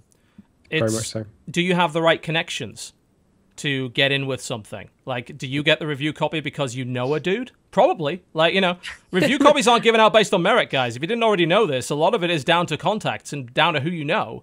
9 times out of 10, you'll get it from someone you know rather than just like the actual PR team. Yeah. Yeah. There's definitely a lot of that. And you've got to be careful because staying on people's good side is almost too important in this industry. And that's going to always affect your ability to be critical.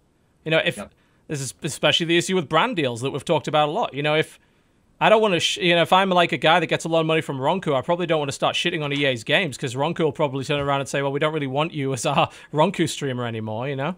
There's always going to be a problem there. It's harder to talk with a dick in your mouth. That's it. There we Perfect. Go. That sums up everything. Wow. Leave it to TheStrippin to manage to figure everything out with a penis. It's wonderful. Always dick on the brain with that guy. Love it. Yep. And I'm sure I'd prefer if it was his. Nope. Wow. No? All right. No. Fair play. Are you saying if you could not suck your own dick? If you could suck your own dick, would you not do it? If he could, are we going to do that? Are we going to go around the room and yes or no? Because there's no point because everyone would say yes. It's a serious question. I'm not going to answer it alone in front of you're you. a bloke. Someone else. If you had the opportunity, if you could do it, you probably would. Let's be honest. And pretty much every bloke in the universe would. That's my theory, would, man. That's my theory. I would. You don't think they would? I don't think I would. Really? Yeah. I mean, you got a hygiene problem down there, or? Yeah, you got some problems going on, Sam? No, I feel like the work involved would take away from the enjoyment. If it was easy, you know, if it was really easy, if it was just as easy as doing it the other way. Like you just fucking pop your head off. Yeah, if you could do that, absolutely. Take it down there. Oh god. Yeah, if you could do that. Don't tell me that if you could do that with no consequences, you wouldn't. All right, well, you've changed the game now. Absolutely, I've changed the game. Game changer. I'm thinking about the physical exertion level. I would be a little bit worn out. The amount of effort involved. Yeah, I wouldn't enjoy it as much. I'd be like, fuck, this is work. Imagine a day where I'm just not feeling it. Like 45 minutes of sucking my own dick. I'm just not. I don't want to do that. You thought you even realized by then. What has this become? Sometimes we talk about video games. From like cutting edge industry problems with Kotaku to sucking your own dick. That went 2 seconds. 5 minutes. Jesus Christ. Oh man. Great, fantastic. Let's do releases. There aren't that many. Miss Jessie. All right, let's do it. Oh dear God. All right. Okay. All right. So I guess I'll read out. You lot, you need to jump over to Steam and Google this shit as I talk about it. So we're gonna have a more organized system this time around because it's usually just me doing this and Dodger reading. So here's what we're gonna do. Strippin', you're gonna look up the first game. Sack, you're gonna look up the second. Littlewood, you're gonna look up the third. And we're gonna rotate that way. So you're gonna tell me what all these weird fucking games are. Strip, you've got a really easy start. November 19th, Assassin's Creed Syndicate. Yeah, November 19th, Assassin's Creed Syndicate. Yeah, it's a game about stabbing people in... It's a game about stabbing people. It's the 127th iteration of the Assassin's Creed series. It has no co-op and no multiplayer. You will be alone. And you will get frame rate issues. You will. Those are all true. All true. Sacriel, Scourge of War, Waterloo. What is that? So... I'm looking at the video. It looks very much like Rome Total War, but Waterloo. So, as an Englishman, any game where you get to slay a load of people in war is always good. I've never heard of it myself. It's down as strategy simulator, war game, and co-op. But yeah, it looks pretty cool if you're into your Rome Total War, but with guns instead of bows. In the Littlewood, tell me about Wildlife Camp. Wildlife Camp. I'm watching a baby tiger right now walk on its front paws. This is ridiculous. Imagine the graphics of RuneScape mixed with that Connect game where you had a pet animal and you just wave things at it. And you can put like neck scarves on your little lion and you're apparently caring for elephants and hippos. It looks ridiculous. Perfect. What more could you want? There you go, Wildlife Camp. Out now. Strippin', Celestial Tier Demon's Revenge. No, that's you. You're doing that one. I'm doing that one. Yeah. God, I've got to do all sorts of... Oh, my God. Oh, Jesus fucking Christ. What the hell? Can't get the help these days. 4 of us here. Not 3. 4. All right. Celestial Tier Demon's Revenge is an episodic RPG set in a sci-fi fantasy world. Looks like it was made in RPG Maker. Probably was. Begin your journey in Hasfal, where prejudice seems to have torn the world asunder. That seems overly stressful and upsetting. All right. Okay, Strip then. Aegon. Aegon, the Lost Sword of Toledo, is already out. Well, yeah, because this is November 19th. It's out today. Okay, it's already on sale. So I don't know if that means good or bad. It's a puzzle game. It's set in the Spanish city of Toledo. You are Professor Hunt, and you have to reveal the secrets behind a mysterious sword. So it's kind of like a walk around, interact with your surroundings puzzle game. Okay, fair enough. Also out today, by the way, is Hard West, which I've been playing a little bit of. Wild Isn't that West. Like XCOM, but World War II. Wild West. Yeah, it's kind of Weird West. Apparently, there's some weird shit that goes on. So Weird West is apparently now a setting, a genre. So it's the idea of a Wild West, but with kind of occult shit. So far, what I've played of it has been pretty good. The best thing about that game, one of the skills you get early on is called Ricochet. So you can find an item on the map, like a fucking saucepan, ricochet your shot off it and shoot somebody that's like behind cover by going pew bang. No. Wasn't that in like a new Jesse Eisenberg movie? Hard West?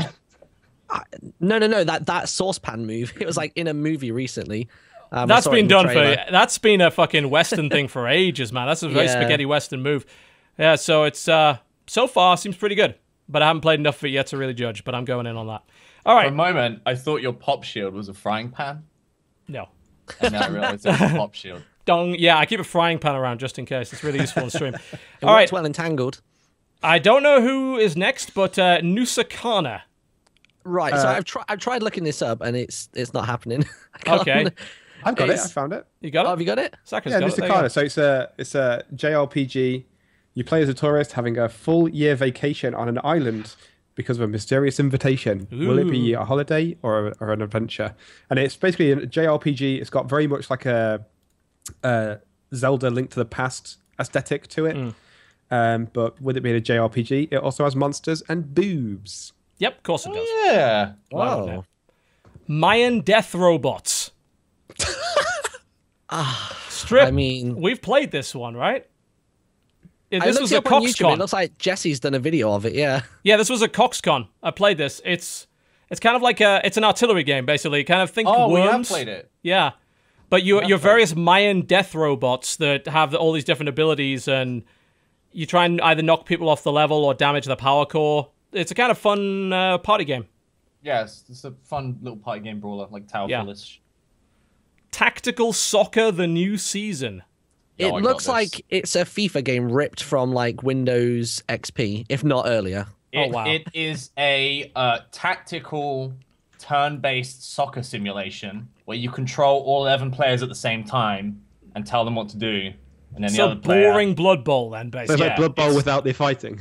It's a shit Blood Bowl. Okay.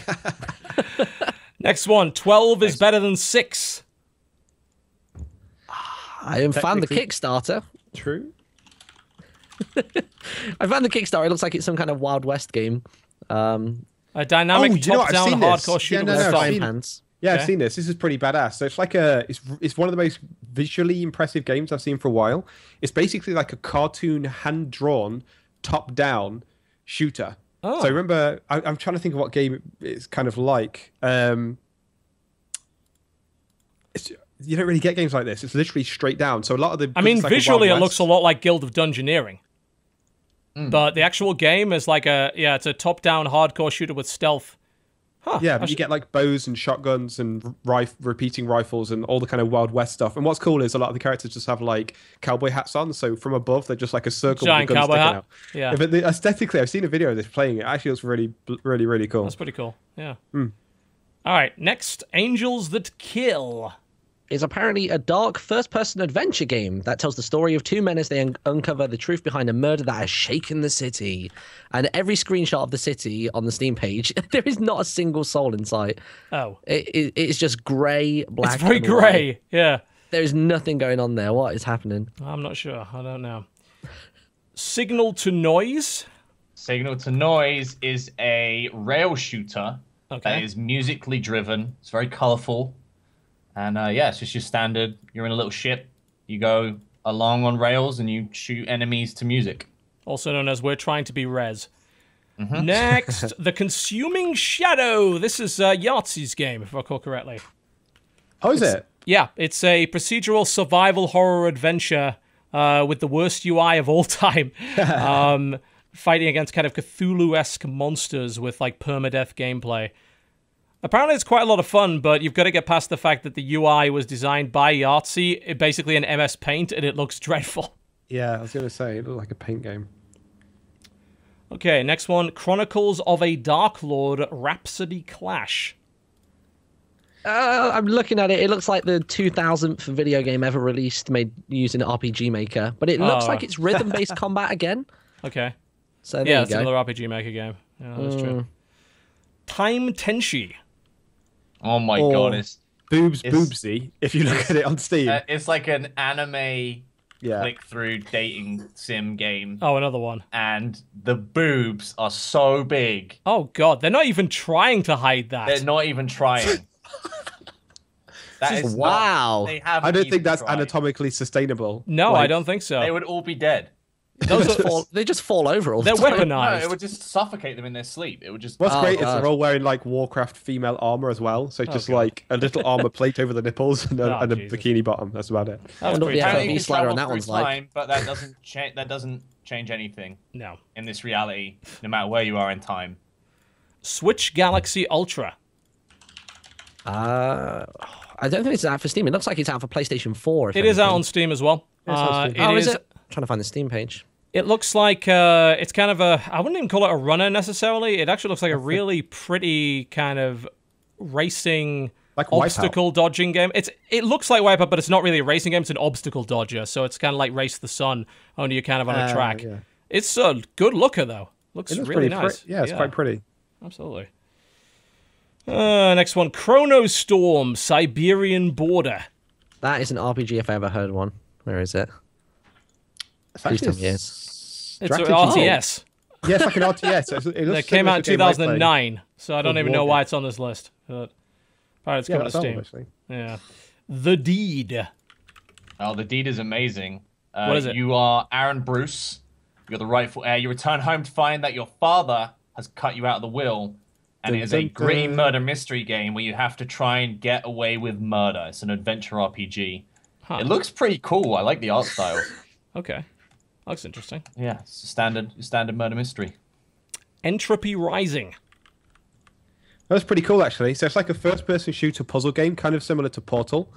So it's going to be using like a gun or a variety of abilities to cause effects in the environment so that you can get to your goals. But it actually looks really cool. So basically you appear to control like electricity, fire, water, and acid. So you have to use like acid orb to burn blocks and fire orbs to set things on fire or cause steam and water. You can combine water and fire to make steam and stuff like that. So it's one of those kind of intellectual first-person shooter puzzly games where you get to mess within a dynamic environment to try and achieve your goals. It actually looks pretty cool. You can even go back in time if you screw up. Empires of Creation is the next one, which seems to be entering early access. You take on the role of a fleet commander and lead your empire to victory, conquer enemies, trade, and all that kind of thing. So you kind of build up a fleet as you go. Oh, I'll probably play this. It's kind of a sci-fi sandbox thingy. Okay, what else we got? Aquatica? I think it's supposed to be pronounced Aquatica, but it's just spelled it really awkwardly. Yeah. Yeah, because you start off as a fish, so I assume that's true. Spelling of Aquatica. It's an action-adventure game with puzzle elements that focuses on boss battles, and there are fish, apparently. It's like spelling cool with a K. Makes you instantly cooler. I know. Something like that, yeah. Next, so Cardinal Quest 2 on November the 23rd. It's kind of a continuation from Cardinal Quest 1, which is a top-down roguelike, single player, and you kind of just go through procedurally generated levels and standard roguelike, really. Yeah, Cardinal Quest is pretty good if I recall correctly. Yeah, it does look fun. One More Dungeon. So that's a indie RPG. Looks kind of similar to Minecraft in aesthetic. Very basic old school graphics where your weapon is kind of like made of pixels, but it's actually quite cute looking. The graphics look pretty cool. I think the enemies are like sprites and they come at you and it's like a first person roguelite basically. But we've seen a few games like that before, which is quite rare. You don't get procedural levels in too many things nowadays. Not in a lot of first person games, certainly. Yeah, and, so procedural is always good, and then a whole bunch of different enemies and items and. So basically, it's like the combat system in Minecraft, but a full game of it with procedural. And hopefully better than the combat system in Minecraft, because that was fucking terrible. Okay, what else we got? Clanad. It seems to be. Well, go on, mine. I was just going to say, it just looks like it's one of those typical Japanese, not so much dating sim. It's more like a visual novel. I don't know if you can actually. What the hell's wrong with their eyes? It's a game interpretation of an existing manga / anime, which is very old. So the art style franchise. Art style's very old. Yeah. Cool. I think that's about it, isn't it? Because that will lead us up until Tuesday. I believe didn't Mordheim just come out as well? It came out of early access. Never heard of that. I don't know what that is. Yeah, Mordheim is an adaptation of one of the Warhammer games, Mordheim City of the Damned, where you have like a small warband in this sort of cursed city, and you're trying to level up your guys and all that kind of thing. There's permadeath. That just came out of early access, So I'm actually wanting to play that because that looks really interesting. Multiplayer? Yeah. Oh my God, I'm loving chat. Just losing it over Clan Ad. Chat's just exploded. Clan Ad eyes over are it. awesome. Dodger would be proud of you, chat. Yeah. Pretty much wraps up, I think. So it's kind of like Vermintide, I guess, but it's turn-based tactics as opposed. It's turn-based. Strangely enough, it's actually very similar to Vermintide in setting. Like you are dealing with, I think Skaven are involved and all that kind of thing. Mordheim was one of their smaller games that they released back when they weren't so concerned about milking as much money as possible, where it's like, hey, you have a band of 6 or 7 kind of mercenaries, and you're in this cursed city, and there's warpstone everywhere, and your characters were persistent from game to game. So like a character could die forever in the board game. All that kind of thing, and you could like level your dudes up. We have to play this, TV. It looks great. Yeah, actually, we should give this a shot. This actually looks pretty fun. Yeah, that was pretty cool. Sweet. All right, that pretty much wraps everything up. Thank you very much for watching the Colony Optional podcast today. We may or may not be back on Tuesday with the regular lineup. I will keep you posted on Twitter as always. But before we go, let's hear from our guests as to what exactly they're going to be doing this week. Strippin, what's going on? What are you going to be doing? I stream every day, 5 p.m. GMT. Onwards. That's pretty much all I'm going to be doing. All I've got plans to do anyway. I'm probably going to play some Battlefront after the podcast today because I haven't streamed it yet. But yeah, just pretty much just streaming. That's going to be it. Yeah, twitch.tv/strippin. Sacriel, if they want to find your stuff, where do they go? They can find me on twitch.tv/Sacriel without the 42, but on YouTube and Twitter, it's Sacriel with the 42 because people took my shit. I'm going to be streaming Battlefront, Overwatch, and DayZ, and I'm actually flying to Columbus, Ohio tomorrow to do some Battlefront stuff that you'll hear more about. So if you follow me on Twitter, you can see what I'm doing there. But big thank you for inviting me on. I've watched the show for a very long time, and it's an absolute honor. So thank you very much. He heard it that time. Yay! During the last break, he said thank you, but you were muted, so me and Martin just laughed in his face because you didn't hear it. It was a really sincere, heartfelt thank you. Thank you so much, John. I've had such a great time today, and we were just like, John's just there, just like eating something, and like he can't hear a word we're saying. What was funny was you were looking at the camera, almost like you were processing what I said, but you couldn't hear me, and then you just got a piece of chocolate out and started eating chocolate. It was hilarious. In the Littlewood, where do they go if they want to find your content? What's coming up on the stream and on YouTube this week? Pretty much more Mario Maker on YouTube. I'm playing it very badly every single day, making my way through the Escapist Duct Tapes Are Forever DLC at the moment, which is fun. And then on Twitch, I think I'm just going to be hitting up some Battlefront and some Overwatch this weekend, and I'm in the Littlewood on everything other than Instagram, but that should hopefully be updating soon, so come and find me. Fantastic. Good to hear. You can find my stuff over at youtube.com/cynicalbrits if you so desire. I do stream from time to time, usually this podcast. Hopefully the next one will be on Tuesday if everything goes well. I've been having a bit of a hiatus for various medical reasons, so I should hopefully be coming back over the next couple of days. Although I'm heading out of the weekend to Atlanta to go watch Survivor Series. And that should be a lot of fun. Wait, as in WWE Survivor Series? Yep, oh, I'm jealous. Awesome. I got second row seats on the hard camera side. I'm looking fucking forward to it. It's going to be great. Oh my God. Shit. If Roman Reigns becomes fucking world champion, there will be a riot, and I will be leading that riot. Fuck Roman Reigns. Not having any of that. That's absolute nonsense.